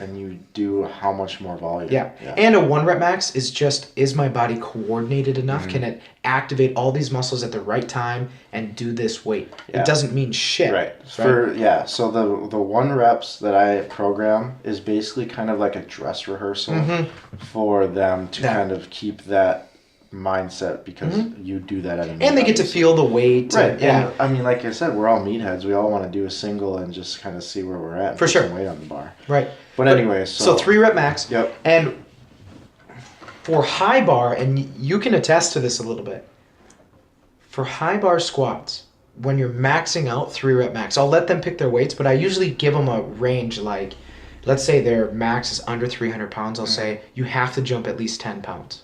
Okay. Okay? So if they just did, 260 for 3, and they're just barely squeak it out, and they're like, I want to try 265. Sorry. If you don't feel you can jump 10 pounds, that's good enough for me. Because I don't actually want a 3 rep max. And we'll build up for 4 weeks, so we'll kind of get an idea of where they're at. Yep. But, under 300 pounds, it's got to be a 10-pound jump. Over 300 pounds, it can be, sometimes a 15-pound jump, 20-pound jump minimum. Yep. I like minimums, And it's so they don't grind themselves out, because we still have shit to do. And you're basing that off of kind of like a percentage of Yeah. one rep max. Yeah. So obviously, if they lift more, that whatever 5%, 2% is going Right. to be a bigger jump. It's not going to be bigger shit. Yeah. weight. Yeah, I mean, if you can squat 600 pounds, what's 20? Right. Nothing. Right. Right, so anyway, if you're under 225, it's 5-pound jumps. I'm fine with that for Right. threes, and you're going to be new. It's going to burn you out for sure, but you're less likely to push too far. But what I like to do with high bar squats, so most people on a set of 3, their first squat is the ugliest of the 3, right? First squat sucks. Always. Yep. For me, it's always been the hardest for me to do a 1 rep max. Well, you even saw that set that I had you watch. Yeah. They got better as they went along. Exactly. Because I don't do high bars that often. So I was feeling it during the reps, and I was making adjustments throughout the set. Yeah. Yeah. And high bar squats, because it is a little bit higher, your center of gravity is different, you need to be more vertical. It's a little bit easier for the bar to push you onto the ball. The margin for error with your center of balance. I actually just experienced that yesterday with my top set. Not that by any means did my heels come off of the floor, but I put 60% pressure into the ball of my foot, 40 in my heel. Maybe it was because you were watching me lift. And Sure, and I just took rubbed off after on you. a little bit. No, but it was so the warm-up set before it was fine. It was just for whatever reason I didn't brace. I went down too fast. I lost my balance essentially, just a little bit. Technically, I came up on the balls of my feet. Heels were still on the ground. I was still pushing. My legs still did the job. I just was a little more forward than I like to be. So in my mind, even though I hit the weight and I can triple that weight, it's fine. To me, it wasn't a success because it wasn't the way it needed to be. But anyway, so 3 rep maxes. Your first rep is usually the ugliest. Yep. Second rep is going to be beautiful. If your third rep is prettier than the first rep, I like that. Go up. Exactly. Would you have them go up? I'd have them go up 10 pounds. If their first rep is their second rep they're slower, and their third rep it's uglier than the first rep, they're done, right? Yep. But to go back, doing their sets of 7. So we put them on a 4-week path to getting a 3 rep max. And if week 1 that happens, I'm fine with that. If week 2 that happens, I'm fine with that. If week 3 happens, I'm fine with that. If week 4, more than just their final set, that happens where the third rep is, technique-wise uglier than the first one, I won't consider that their 3 rep max. What I'll usually do is deduct maybe 3%, 5%, and then do a 1 rep max calculation off of that to be conservative. Because they're still new. Right. And you don't want to set them up with a 1 rep max because again, you calculate all of their weights off of this 1 rep max. So you'd rather have that a little bit lower than maybe their potential. For sure. Just to make sure that they're able to keep their technique through the working sets that you're going to have them do in the future. I want my athletes to grind out as few repetitions as possible. Yep. If they're doing sets of... So, to me, this is just personal bias. I hate doing more than 8 squats. And recently, I've hated doing more than 6. Yeah. So 6 is usually the top because, again, for a weightlifter or even a powerlifter, I can get volume in your legs in a different way. Oh, yeah. Add another set. Yeah, exactly. Yeah. I'd rather do 5 sets of 6 than 4 sets of 8. Yeah. 30 and 32. So it's similar volume. But the reason is because 8, in my opinion, is so far removed from 1. Yeah. 6 is still close, but 8, in my opinion, especially as a weightlifter, squats mean nothing. No. You could squat 300 kilos as a front squat. If that doesn't transfer to your... and your clean and jerk's 150. It doesn't mean matter. shit. Yeah. It's so... For a lot of athletes... So there are some weightlifters don't front squat. There are some... Well, very few. There are some weightlifters that don't back squat. Yeah. There's some that don't really bar squat. They'll do belt squats or whatever because their regular squat, maybe they're more lower back dominant, or their problem with front squatting is something that has nothing to do with leg strength, Right. right? And again, you're squatting to build leg strength. With the front squat, you're trying to build technique in the clean too, or at least build strength through that technique. So again, I'm so, even though I squat 5 days a week, squats aren't that much to me to develop leg strength. So for like a deadlift, unless your problem is getting it off of the ground, you don't have a leg strength problem typically. Yeah. If your squat, if you have a problem in the hole, we can fix that with a pause. If you have a problem when you're going from parallel to above, below to above, if that's your sticking point, we've got things we can do. They're called, box squats. We can squat you down. Where the full squat, to me, I hate doing more than 6. Yeah. It just grinds my athletes out. Yeah, it's but definitely tough. powerlifting. I can see why. Yeah, I have Amanda. She's doing 8s right now. Eights, She just did 10s are a nightmare. 10s. I rarely give people 10s. Right. But I think for me, it's the only time I'll give 8s is in a volume phase or in like a GPP phase. For sure. Way out. Yeah, way out, very far removed from a competition. Because you're gonna be sore. Yes, very sore. And for me, it's less of a case of you getting better at squats and more, the function of them is more so building work capacity. For sure. So in and through a squat. Yes. Yeah, squatting yes. pattern. Yeah. Yeah. So that's the reason. I mean, that's what the biggest reason why I give 8s, just because it's building work capacity, Right. so that it'll carry over in your training in the future. And I've always been the type that, rather than making you do 8s, especially if you're a weightlifter, you're squatting with everything. Yeah. Clean snatches, you're doing all sorts of squats. You don't need to necessarily develop squat mechanic work capacity. It's leg strength. It's making sure your legs get a certain amount of volume. But for my athletes that aren't weightlifters, I always force them to back squat and front squat at least once a week. Sometimes they might back squat Monday, front squat Wednesday, back squat Friday type thing. Yep. So I'll give them, I'd rather make an athlete squat 3 times a week and maybe go 6 3 doubles, or depending upon what exercise Undulating you're a doing. little bit, Exactly. Yeah. I'd rather undulate it on them rather than making them crank out 8s. But I would assume the athletes that you have doing 8s are only squatting once that week. No. Do you have them do double weeks?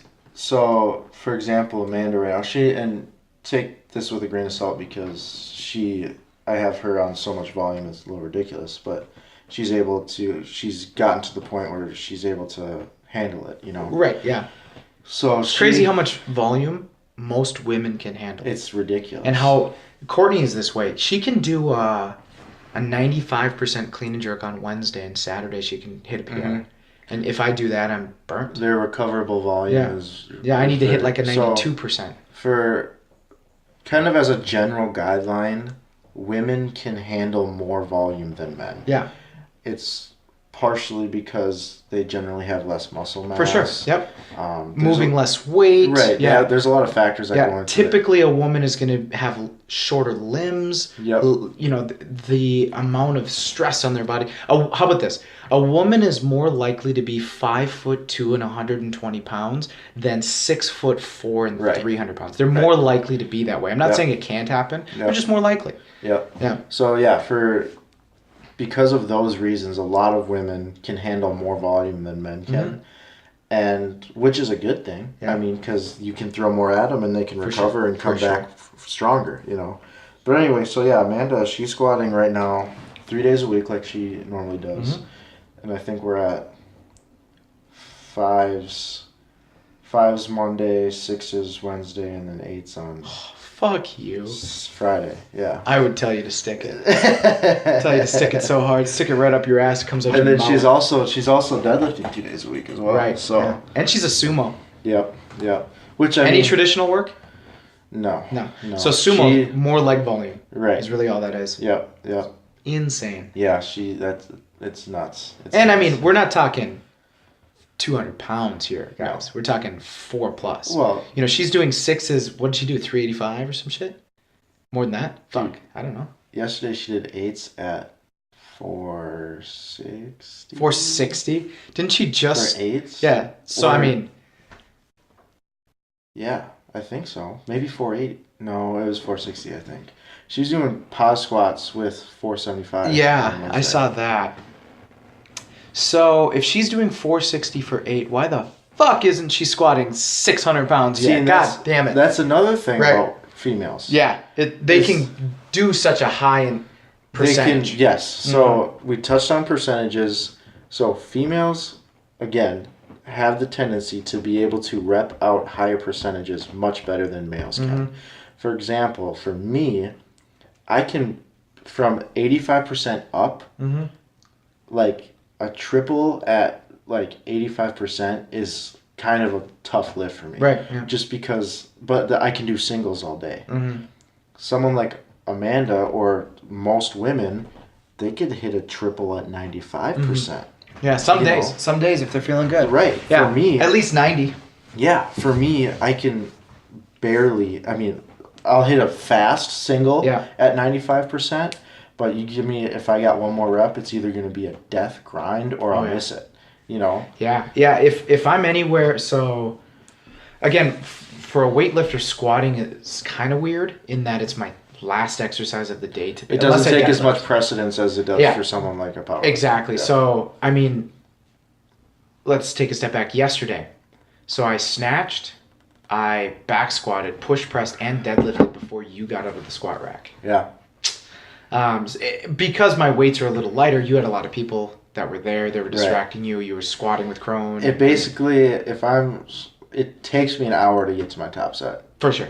basically. Yeah. It took me 2 to And- warm up and be done. And I mean, honestly, I could go faster than that. Yeah. But that's just the pace that I'm Right. comfortable with. And yeah. And I set a fast pace. Last week it took me 2.5 hours to do the same workout Yeah, later. yeah. So it depends upon the day. And if I'm maxing out, I usually open my schedule up for 3 hours so that Mm-hmm. I'm not rushed. I want to get my rest. But yeah, so it's really weird for a weightlifter because squatting is such a late thing. Yeah. You know, when I tell somebody, oh yeah, I just, this year I'm going to squat 405 for the first time. That's what I'll tell people. That's it? Yeah. Well, fine. I'm going to squat 405 after I After snatch da, da, da, da, 260, da, da, da, da. clean Yeah. and jerk 330, then I'm going to Yeah. hit 405. Yeah. And people just, oh, okay. Yeah. They don't get, they think you squat first. And in Right. some cases I have, Mm-hmm. but it's just to pre-exhaust some things. Right. So speaking of squats, Hanny Banani, right? Hannah Banana, she was telling me that her chiropractor, physical therapist, whatever, so she has some hip issues. I'm Yeah. not sure exactly to what extent. I don't know what's going on. If I had to guess, because I used to work with her ass is a little tight. Her hip Okay. flexor is tight because she sits a lot. Mm. I believe she works... Sitting is like what? Maybe the worst thing yeah, for you? 100%. 100%. Sitting is so bad for you. It's Right. ridiculous. So I would assume, I believe she works at a radio station. Yeah, doesn't she do like Town Square? sales or something? like Town that? Square Media, maybe? I'm not sure. I haven't talked to her in a long Yeah, time. I haven't so- either. Anyway, she's sitting 8 hours a day. Mhm. She might be getting up and walking around, but I've trained athletes that have jobs like that. Yep. It's a sciatic issue, I would assume, because she's sitting too much. So she goes to the chiropractor to take care of it, as do a lot of people. First of all, he gave me the same look as the thought I just had. Don't even get me started. You don't need a chiropractor. No. First of all, go on our YouTube channel and just look at, you have a tight ass, stretch it. I've got stretching, foam rolling, lacrosse ball shit for your hips, for your quadriceps. Your back is going to feel awesome if I'll- it's just a tightness thing. I'll say this. So there are so many people that believe they just believe in chiropractors. I'm, for one, like I mentioned before, I'm a very skeptical person. Mhm. I think, depending on the chiropractor, obviously, I think a lot of it's bullshit. If you can save money and go to Complete Athlete Right. and find stuff that you can do It's on your own. free, by the way. And we're going to make Yeah. the website free. Right. So find stuff you can do on your own that could potentially fix your issue. Right. And if, like I said, if you believe in chiropractors, still do that stuff first. And then if you need to after that, if you feel the need to go to a chiropractor, Right. then go to a chiropractor. Here's my philosophy with a chiropractor. If you're going to see your chiropractor, your body is ice cold. They don't warm you up. They don't give you any exercises or stretches, or they don't massage the muscle. They don't warm it up. They don't anything, and they adjust you. Get a different chiropractor. Yes. Because your body is still super tight. Whatever the problem is that's causing that problem, they're not fixing it. They're essentially putting a Band-Aid on. I know chiropractors that are basically physical therapists too. Where Yeah, no, I know they're some giving really you good. exercises, stretches, this, that. It takes a half an hour before they even Yes. adjust you. If that's the chiropractor you're seeing, great. There's such a huge spectrum because Right. there's chiropractors that think that, hey, my wrist hurts, and they don't even touch the wrist. They Right. crack your back. Yeah. They're like, oh, this should help your wrist. Right. That guy's a effing loony. Or there, and then there's some. I call him the witch doctor, Dr. Dave. He, let's say you have a wrist issue. He won't look at the wrist first. He'll look at your shoulder. Yep, he'll go down the chain. He'll go down the chain. He'll start in your neck to your shoulder to your elbow. Oh shit! He'll adjust your elbow. Then he'll adjust your wrist. And then you'll be like, why do you adjust my elbow? Then the pain is gone. Yeah. Because your elbow was slightly dislocated or whatever. Or he's the type, if your chiropractor isn't trying to work themselves out of a job, you don't want them. Yes. If the first day you saw them, they tried to recommend to you twice a week for 8 weeks, fuck them. Yep. Okay? If they said, hey, I think we're going to need at least 2, and then we'll play it by ear from there, and at that second session, so let's say you see them... Their goal should be for you to never come back. Or to only come back once every 3 months for Yes. an observation or Yes. an assessment or whatever. Yeah. Let's see if it's still doing okay. Because their job is to get you better. Exactly. If you're still going there 2 times a week, you're obviously not getting better. Right. So why are you going? Or there are some chiropractors. So not all chiropractors or trainers or physical therapists even understand how the body moves. Yeah. They know how the body should be when sitting, standing, whatever. But in movement, in squats, in deadlifts, they might not be able to tell you, even though they've taken classes that should allow them to. Sometimes they just don't care and they just don't know. Yeah. If your chiropractor is really overweight and they're telling you that you shouldn't be squatting, probably a red sign because they Or should a be red squatting only in a Smith machine? yeah. Oh my gosh, I hate that. I hate it so bad, so bad. Or you shouldn't be deadlifting because it's so terrible on your back. Yeah. Unless you want to see me 3 times a week forever. Same guy. Wow. Same guy who loves the Smith machine. Yeah. Anyway, so Hannah, the question she asked me was, so here's what our chiropractor said. You shouldn't axial load, which means load the spine, put a bar on your back, right, on across the backs of your shoulders, because it puts so much compressive force on your hips that, let's say you're doing a squat or something like that, you're putting so much stress in your hip joints and in all the muscles surrounding it that you're only making the problem worse. That's what That's what this chiropractor said. Okay. So, and that was basically the only recommendation, was basically stop squatting. That was it. So here's what I'll say to that. Now, if you're squatting cold, fine. Yeah. If you're not trying to fix the problem, I get it. Stop squatting. If you're not going to take the time to try to fix it or figure out why you have this problem, you should stop squatting because you are going to make it worse. Yep. But if you do some foam rolling and the pain goes away and there's no more pain, you probably had a tight muscle. Maybe there's some weakness in your hips. Maybe you need to activate your glutes more. Maybe you need to add one thing to your warm-up and that'll fix the problem. Maybe you just hop on a stationary bike Right. for 5 minutes before Yeah, you get maybe going. your core temperature isn't warm enough. Maybe your foot is in the wrong. So Cole was doing high bar squats the other day, and as he was saying, his squats get better as he goes through repetitions, but he was doing squats with a squatting shoe, and you could just tell he's not comfortable in the shoes because it was putting his foot kind of everywhere. If you're in the situation where you don't even know what your feet are doing, that could be throwing your hips off. Maybe you're way too heavy on your heels, maybe you're too far forward on your toes, whatever. So I would check that. Yep. But to just blanket statement say this is not helping you or it's going to make matters worse, I don't agree with that at all. Because again, you should activate your hips. You should do some core warm-up of some sort. Yeah. I like to put a band around my knees, and I'll do, like a slingshot, and I'll Yep. walk Hip around. circle. Yep, Yeah. hip circle, whatever. And then I'll do something called brace squats, kind of that exercise I had you do, where you hold a plate, you squat, you put your arms out, but you have the band around your knees. Right. So you're turning on your hips, your core, everything kind of turns on. Because essentially what you're trying to do when you're squatting at the bottom, we don't necessarily want your lower back and hip flexors to take all the brunt. We need your butt and your transverse abdominis right below your belly button to take that load in that bounce, right? So everything else can be relaxed. If your body is so tight in one space, like most people's butts are really tight from sitting all day, that it doesn't know its job. So if you can foam roll your butt, look at the Complete Athlete on how to stretch your butt. It's free, I swear to God. I'm sure you liked shooting that one, didn't you? Right, oh yeah. It was great. I loved it. It was one of the first videos I ever shot, actually. Really? Well, yeah, I think the video was, you're a tight ass, here's how you stretch it, or, I can't remember. But then I do recommend, and I haven't done a video on this yet, getting some type of a band so that you can do hip circles or walks or something to get your butt working. Because if your hips aren't active or activated before your workout, you're not going to use them. And out of the bottom of your squat, your butt has a job to do. Squatting, in my opinion, is the number one thing you should do. It doesn't have to be a back squat. If you take the time to try to fix your hips, that doesn't help.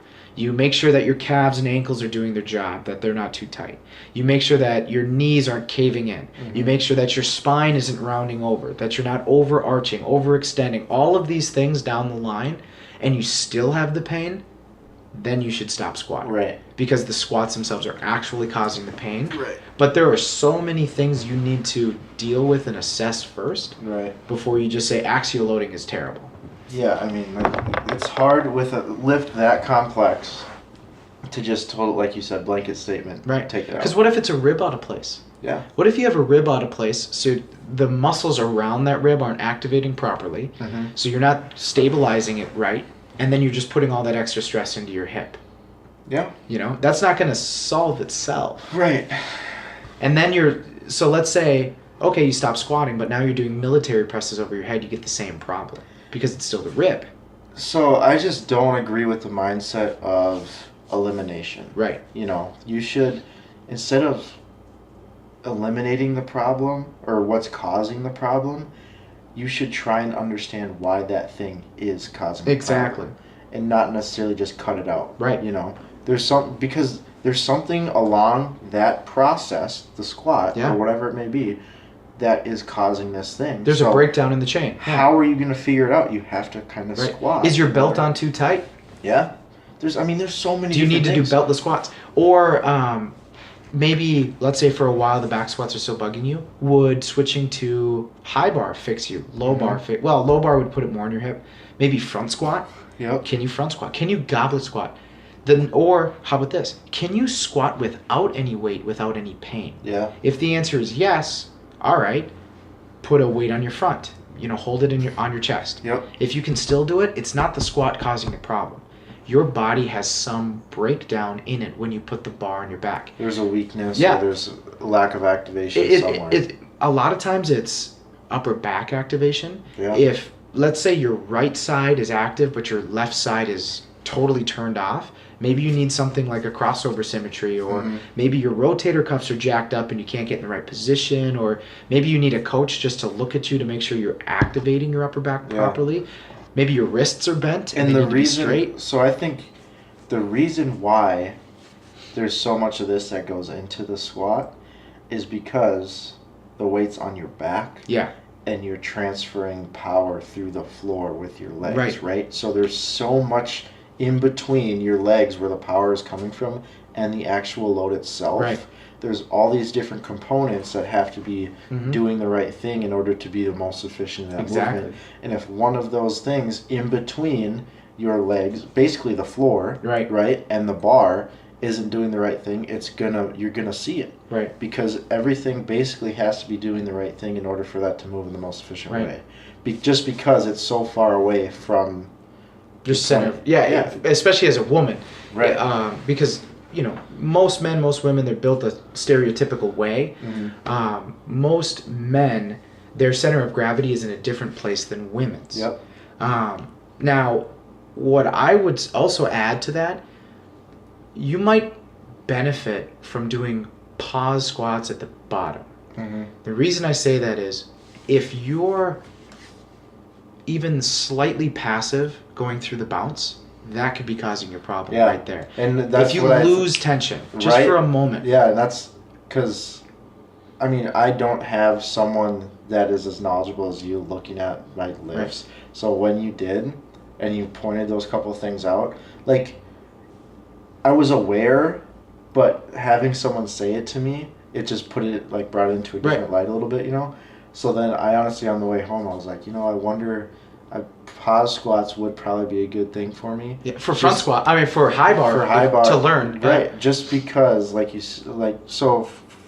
when Josh watched me high bar squat, at the bottom in the hole, I was kind of loose. I wasn't, my center of my weight was not in the middle of my foot, and it was kind of sloppy down there. So like I said earlier, spend more time in where you're weak. Right, yeah. So the bottom of my squat is a little bit weak down there. Not necessarily weak, but there needs to be work it's awkward because you have your shoes on. Yep. So he's squatting in a squat shoe. The one he has a half-inch lift to it, which isn't even that aggressive. No. There are some that are an inch. Right. But what was happening is he'd break parallel, and as he's descending a little bit lower, he was allowing his ankle was bending appropriately, but he was allowing his weight to just shift onto the ball of his foot just a little bit extra, just a little. His heel was still on the ground. This is the same problem I had with my heavy single yesterday. Just a little bit. What it caused, the chain reaction that it caused was not that his hips dumped, but he had a little extra butt wink than I've ever seen you have. Mm-hmm.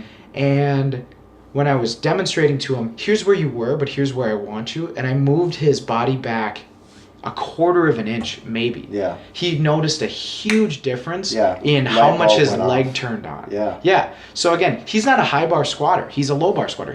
So from a low bar squat, if he made that mistake, he wouldn't be as good as he is. Mm-hmm. He doesn't make that mistake on a low bar squat. But again, you change one element, put these shoes on, and two elements, and move the bar up. Yep. It's weird.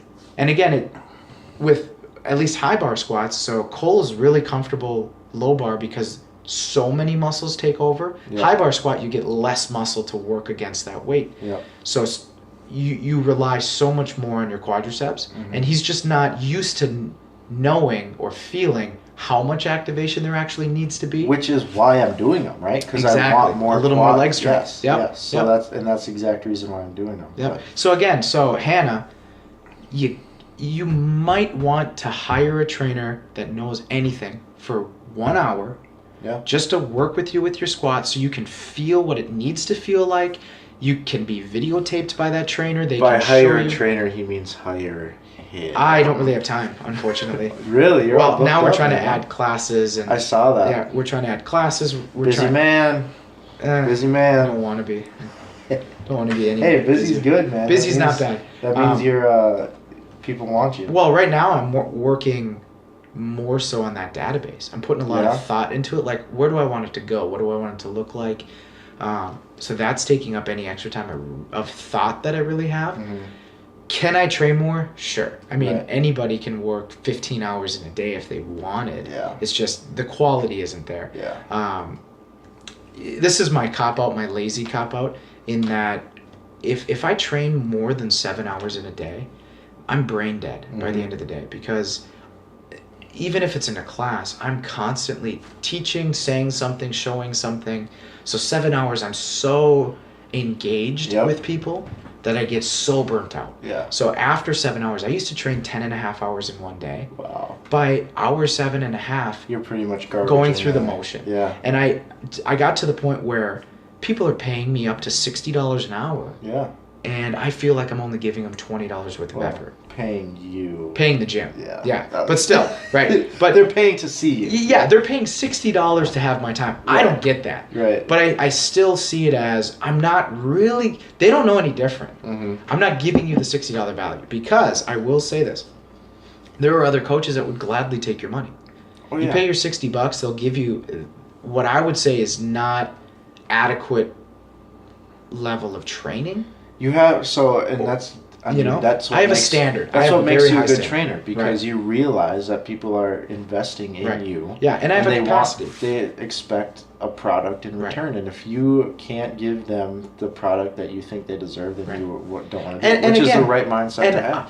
I can definitely bullshit my way through a session, and you would have no real idea, especially if you're always the 8th hour that I train. Right. You get the same Josh because you get the burnt out You don't Josh. know any different. You don't know any different. But If you had the Josh that has only trained 5 hours up until this point, you're hour 6, he's still got Yeah. some effort. So to give the hour that I would need to give her, so the 5 seconds I helped you with your squat, imagine that for 60 minutes. Yeah. That's the kind of session I would want her to have. Mhm.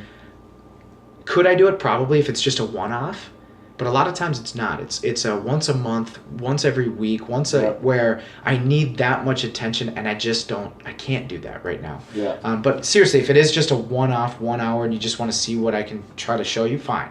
But I do have other recommendations if you're looking for that. But anyway, it could just be a foot thing. Yeah. It could be you're letting a little air out of the bottom. You're Right. thinking that the bottom of your squat is lower than it should be, because there's a difference between the bottom of your squat and sitting, Yeah. right? Because anybody can sit down there, but can you be strong down there? Yep. There's a lot to really understand. Which is what I experienced too. Yeah, Yeah, you I can can- get down there. I could no definitely problem. get past parallel, but and bounce. right. But Right. am I activating the right, Right. things to produce the power that I need to Right. come out of Yeah, it? you were less of a I like to refer to it as a slingshot. You pull back and then let go. Yep. You pull back as you go into the bottom and then you come up. Mhm. Where yours was more of I'm down, I'm up. Right. There was no natural rebound to a couple of those reps, Yep. and it was all because you just shifted under the ball of your foot just Right. just a little. Right. And again, what's crazy is when you can have somebody who again on your first day doing high bar squats, or maybe second, in this phase, Yep. where they can point it out to you right now, you won't make that problem anymore. Yeah. You won't have that problem, and you'll get And it's out of your saving training me- what you want. Exactly. It's saving me time, and Mhm. it's also gonna allow me to have the highest quality squats Yeah. that I can get the most bang for my buck. Yeah, during this phase, when again, if you want to improve leg strength, you need to make sure that when you're doing high bar squats, it at least feels something like this. Yeah. And again, now, next week when you're doing high bar squats again, I don't know if you'll do your 8s, but the next morning you will know if you did them the Oh, yeah. right way. Oh yeah. Because I it's was- either, if you feel nothing at all, that's because you used your joints, your Mhm. knees, your hips, your ankles, and they just haven't been damaged enough to hurt. Yep. Or the next morning your legs are popping, your butt's popping, snapping, cracking. Yep. It doesn't have to be, I can't walk, but you should lay back with your legs straight after high bars, and you should feel spasms, Mhm. just little ones in your Yeah. butts and in your legs. There's a lot of people where after a heavy session of high bar squats, they'll have that problem landing on the ball of their foot. They have nothing, no sensation. Really. Yeah, joints. Yeah. They literally just fell into the joints. But the only reason I knew how to fix your problem, that's the exact problem I've had, or at least have been working on, catching my snatch, catching my clean. Yeah. So the way you were squatting before I kind of critiqued you, that's exactly how I was receiving my cleans, receiving my snatches. Yep. So you can still do it, because Right. I could still Oh snatch yeah, it yeah, and yeah. still You clean can you. get by. Yeah. Yeah, for sure. But by tweaking your body back that 1/4 inch, it wasn't even that much. It was Yeah. very little. You can tell there's a big structural difference. See, and that's what is so fun about. I'm gonna flush again. Jeez, dude, 3 times, man. Did you see me drink that coffee? Shut up. But that's what I love about this stuff is that there's always things that you can get better at. Like there's always little tweaks that you can make to make your form better. And the thing is too, it's not like, so maybe you accomplish some very close to perfect technique. Let's say you go through an entire program and maybe your glutes get super strong and then they affect your squat form a little differently than they did before, and now your form is off a little bit. So it's like a moving target all the time. That's what makes it's good, because so the guy I train with, Joel, he's been training for 40 plus years. long time. And 45 years. And we're still working on his technique. For sure. Because, I mean, and he even, it was funny because we were benching the other day and he's been having this issue with his left shoulder, that his elbow flaring. And he's like, you know, you'd think after doing this for 40 years that I'd have this technique down. But it's like, yeah, but no. You know, because your body's always changing. Your strength levels are changing. There's, like I said, it's a moving target. So that's, you're always chasing that, and you're seldom going to get there. And perfect always is different. Yeah. What he thought was perfect 10 years ago is not what he thinks is perfect now. Because same thing, so when I snatched 248, obviously what I did at that point was good enough to snatch 248. But it wasn't perfect by any means. But at the time of that max out session, the information I had, I thought, this is as perfect as it's going to get. At this point, let's do it. Now looking back, it's like, son of a bitch, if I'd have just done this, my snatch would be so much better. But you got to pick something, stick with it for a while, figure out what's right about it, what's wrong about it, what you can adjust. Sometimes you have to scrap it completely. Other times you just have to... And that brings us back to being an athlete. An athlete, Always progressing. So we've got willingness to progress, integrity, perseverance. What else do you want to add? What makes an athlete? So I something with ego. It's got to be something with ego. Because if you're always willing to progress, you have to... You have to be honest with yourself, right? Right, integrity, right? Self-integrity. But so like, here's how Thursday could have gone. So when I helped you with the high bar, you could have said, Josh, I've been doing this longer than you. I've got it. Right.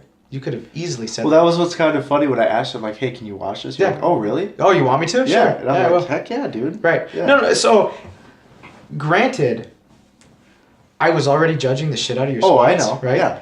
And as coaches, we always do for that, sure. right? I'm totally judging the shit out of your squats, like fucker, get back, bitch.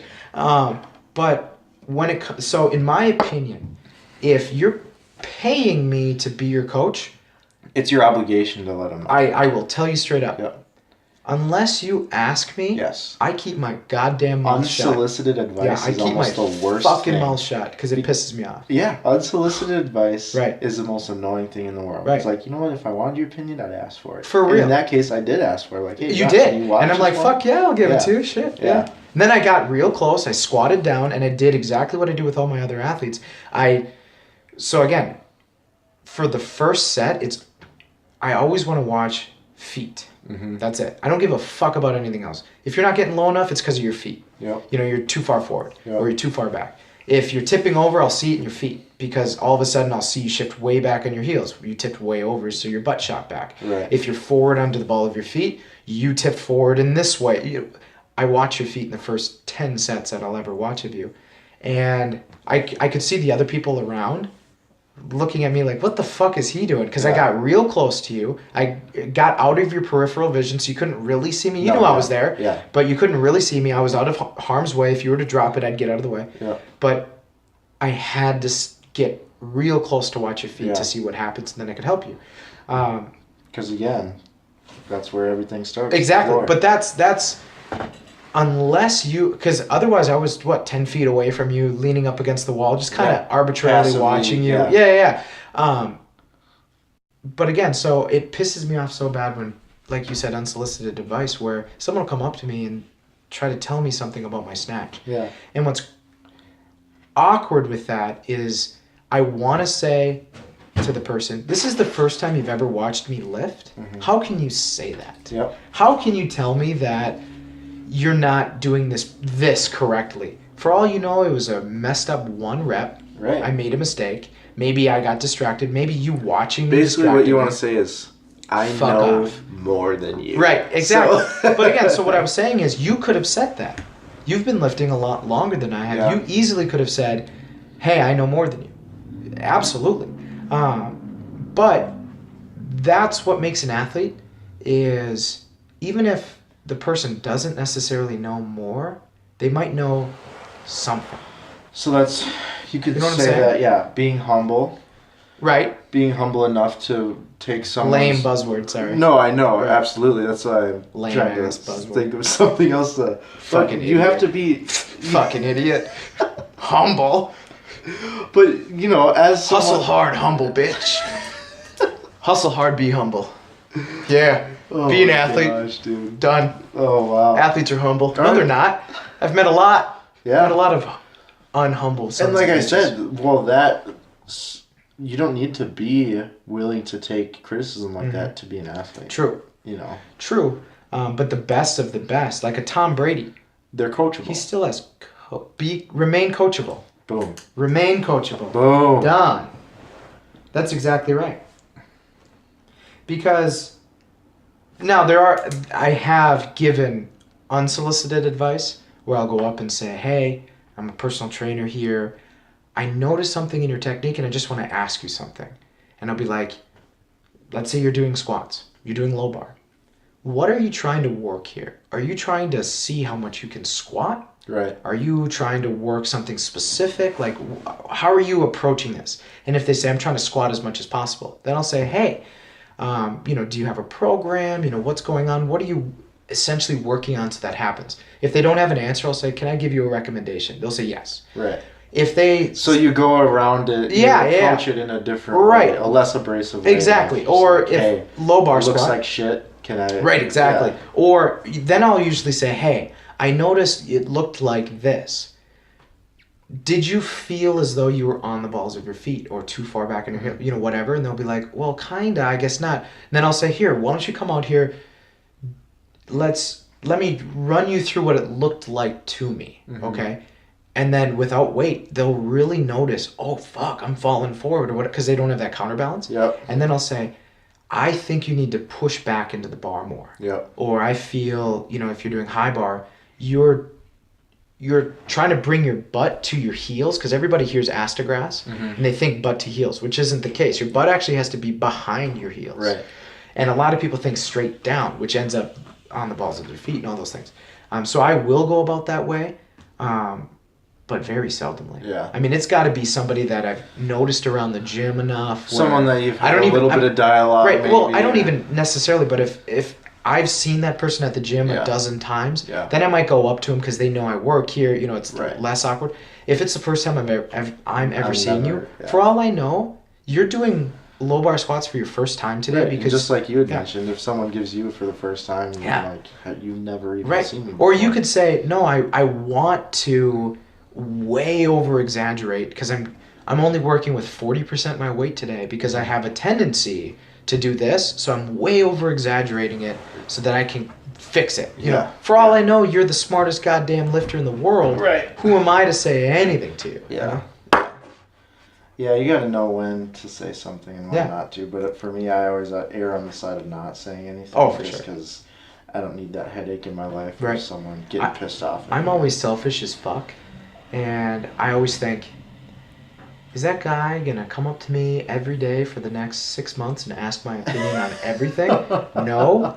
Alright, I'm gonna go help him. Yeah. Because if I think my helping this person is gonna end up being free personal training for the next Right, year, right. I can't deal with that. Yeah. Because you're always gonna come to me either in a session when I'm training somebody one-on-one paying $60 an hour, Yep. or I'm in the middle of a workout trying to hit this snatch and you're going to ask me a question? Yeah. Fuck you. I don't need that. Okay.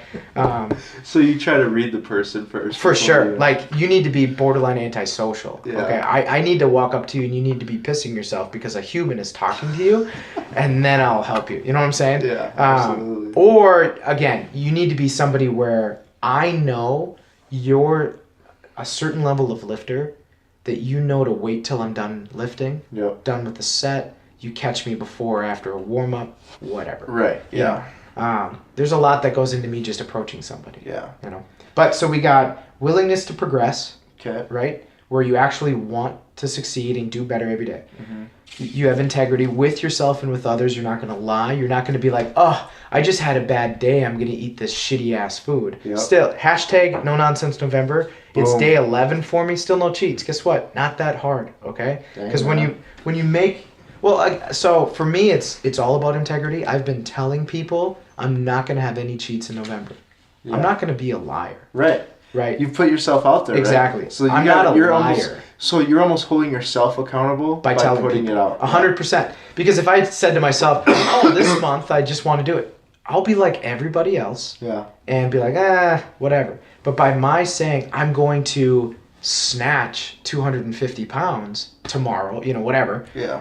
it usually happens. If I Right. tell somebody, hey, tomorrow I'm going to be clean and jerking 315, Yep. it happens. And it's not. I mean, a lot of people do that, and they have the wrong intentions. Fuck One, they just are kind of want to talk about themselves. Yeah, they want to Hey, brag. Hey, I'm doing this, and this. Hey, I do CrossFit. Yeah, but in your case, and I do the same thing. I do it so that I have people who, next time I see them, they're like, "Hey, how's that?" Yeah, how'd that go? nonsense Yeah, or go?" I didn't see your lift, or yeah. Right, yeah. and you don't want to be the guy to be like, "Oh yeah, I didn't really. I kind of quit halfway through." Yeah, see, to me, so it's not like I'm standing at the front desk. Everybody who comes in, I'm gonna stretch 250 tomorrow. Yeah. Motherfucker. Hey, guess what? Guess Hey, guess what? Hey, I own the gym. Anyway, Oh. yeah, right. He did that. He really did that. Really? One of them. One of the owners did that for like a week. Hi, I own the gym, which is fine. I'm the new owner, but the way he did it, not very happy with I it. can. guess who- But anyway, I usually tell people that I've talked to a long time. Mhm. Usually it's a coworker or front desk employee or somebody an athlete that's been around that has known me or I've coached them in some way, shape, Yeah. or form, where they usually ask a question sometime that week or whatever, and then I'll tell them, the day before, hey, tomorrow I'm doing this, because of the accountability, and Yeah. because then in my mind, I always remind myself, Luke's gonna ask me how this went. Yeah. I don't want to tell him I only got 235 today. I'm gonna fucking get 250. Yeah. Whatever. Yeah. It helps. Perseverance. So not only, and you brought it up, week 2 when the weights get tough and you're like, fuck this, continuing on. Yep. But perseverance in that when you miss a PR, Right. you come back. When a day doesn't go well. Yeah, you still show come up back. the next day. Yeah, I like it. And then remaining coachable, Yeah. right? So you're always taking advice from those worth taking advice from. Right. Almost keeping an open mind when it comes to your training. Yeah. Not shutting everything out, and you have to be willing to grow. Yeah. And be coachable and take advice from other people. Here's Like you said, where it's appropriate. Here's a buzzword: mindful. Now hear me out. Okay. You got to be mindful. Be mindful, Yogi Brad.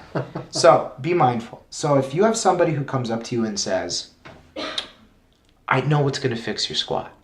I know you've been thinking, what can I do? Yeah. Let's put some bands on it." All right. The guy says, put bands on it. Louis Simmons does it all the time. Here's a video. Here's a book. Yep. He talks about He's got rate of force production. This is it. Chains and bands. All right. Being mindful in that, you take that information, but you don't just get sold on it now. Yeah. You don't have to do jump research ship on it. and Right. Yeah. You got to be able to think about it. So Yeah. the No. bands, let's say. Yep. If it's really light bands, okay.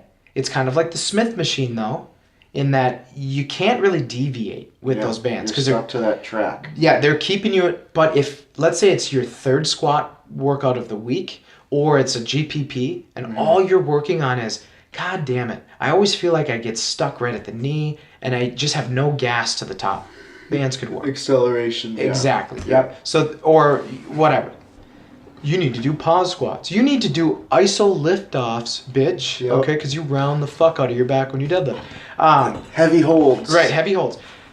So it is mindfulness, but everybody. So I mean, being a black belt in martial arts, I had white belts teach me shit. They didn't know they taught me shit, but they said something, and I inner reflected on it, and I'm like, how can I apply something like that? Right. So being able to receive information, Yeah. decipher it, and apply it to Right. yourself. We're way too stupid to come up with a word for that. I know, right? I think mindfulness is.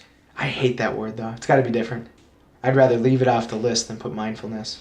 That rhymed, bitch. Yeah. I'm a gangster, straight up. Be G. rabbit. Yeah, the gangster life is the life for me. I'm a gangster. Dropping bombs like Hiroshima. Oh my gosh. Can you stop, please? I will stop. Mindfulness. So I don't know. I almost wish we had like a forum of people to help us because Right. some people are just screaming. Screaming at us right now, Yeah. like, you fucking moron. Yep. But and here's another one that I wouldn't put, but it's almost like believing in what you're already Did doing. you just say believe in it? Believing. I don't know. Believing in what you're already doing, Yeah. because a lot of times what Trust you're the, doing. Trust the process. There you go. Trust the process. Trust the program. Yeah. Is that what? So, an athlete trusts the process. Yeah. All athletes. Yep. If you do this drill in soccer, in football, in basketball, again and again and again, if you shoot free throws, 100 free throws a night, every day, you're going to be, a 90% free thrower. Trust the process? I guess that could apply to all athletes. If you trust that this much volume is going to get you there. Right. Because, when I look at my program and I say to myself, this is, when I write the numbers down, Yeah. I wholeheartedly believe that when I get through, this block, this 20 weeks, let's say, my PR is going to go up. If Right. that's my goal. So, What is it? Trust the... it's programming or... yeah. Dude, we should have like smoked some weed or something before we had this conversation. We Dude, would've had a Michigan, great it's legal. conversation. Michigan, it's legal. I bet money Minnesota's legal soon. Yeah. Uh-huh. Give it a couple of years. Oh, I'm excited. Yeah. But, Every Sunday. so it's... But Dude, I like... Mindfulness is a decent... I know you hate it, I dude. hate it. I fucking hate that word. I'd rather leave it off. So I like but it's... Yeah, dude. It's a Sunday. I can't think of words Yeah. right now. Mindfulness Just write down mindfulness. with a question mark. Yes. All right. Because when I'm coming up with the infograph, we'll have a better word. Shelby is listening to this right now. Yeah, she's hating And she's us. like, "Are you?" She's going for a PhD. Yeah. She's gonna be like, "Are you fucking kidding me? We're- It's we're- blah blah blah blah." Yeah. That's the word you're looking for, bitches. We're dumb. Yeah, We're we are dumb. dumb. Sorry. We're too stupid. We're way too stupid for this. But you know what? We're trying. Yeah, Right? we're doing our best. So, keep your ego out of the gym. Yeah. Listen to your coach. Get Trust- a coach. Trust the process. Chiropractors might not be right. Yep. Okay. And you know what? Real quick, that chiropractor situation. Mm-hmm. You gotta think it's just like the gentleman saying, or lady saying, you need to add bands to your squat program because that's what you need to do. You need to be mindful and you need to reflect. You Yep. need to take all that information. What is your chiropractor trying to do? Is your chiropractor trying to get money from you or fix you? Mm-hmm. If you feel like they're just trying to get money from you, get a different chiropractor. Yep. If you're feeling like they're trying to fix you, you should be able to have a conversation with this chiropractor. So that what they want fits into your Exactly. goals. Yeah. Because So what they're trying to do. right, fits in the into- future there yeah. needs to be, so there's rehab, physical therapy, chiropractors, things like that. But there is nobody, not really anybody, that takes somebody who was broken and now through rehab and gets them to a level of performing where they can do elite level stuff. Because most people after an injury, they jump right back in and then Yeah. they get hurt again. Yeah. There's nobody that bridges that gap. There's some people, like the witch doctor, that kind of bridges that gap Mm-hmm. where he can see you have a dysfunctional this. Let's You almost fix have that. to work backwards to You find do. the source of whatever's happening. Exactly. So you need to really be self-critical, motherfucker. Mindfulness, fuck off. Self-criticalness, self-realization, self. Jesus Christ. Shut the fuck up, okay? Courtney, help us out. I don't think it's You know what? We're gonna make it a thing. Hashtag TCA. Hashtag don't give a fuck. Hashtag self-critical. Just so listeners know, every time he said hashtag, he made a Oh, sign yeah. with his hands. That's right. Hashtag. Ugh, bitch. It is. It's you gotta be, maybe not just critical of yourself, but all things coming in, everything your coach says to you. Your coach can say words to you, but if you can't actually Process them. exactly, if you and then- can't embody that lesson, Yeah. you're going nowhere. Yeah. That's and that's what a lot of people don't. And as you get deeper into training, you'll understand how much your mindset towards everything Yeah. plays a huge role. If you believe it, it'll happen. Right. And even, like you said, even just the way you take in information, Yeah. the way you think about things, the way that you apply things, it all makes a difference. For sure. And I mean, it takes years, and Yeah. it takes maturity, and it takes a lack of ego Right. to really accomplish that. For sure. So, Well, there are some times where someone will say something, and I can actually imagine myself physically doing what they're saying yeah, because I've experienced a lot of weird things. You know, I've tried bands on squats. I've tried chains. I've tried banded snatches. I have tried. wow. I've tried banded cleans, which, you know what, taught me to turn it over really fast. Right. It did 'Cause teach it's me one pulling good that- thing. it's Fuck yeah. pulling that motherfucker It hurt to the like a ground. bitch. And, two things. One, turn it over fast. Two, not land on my throat.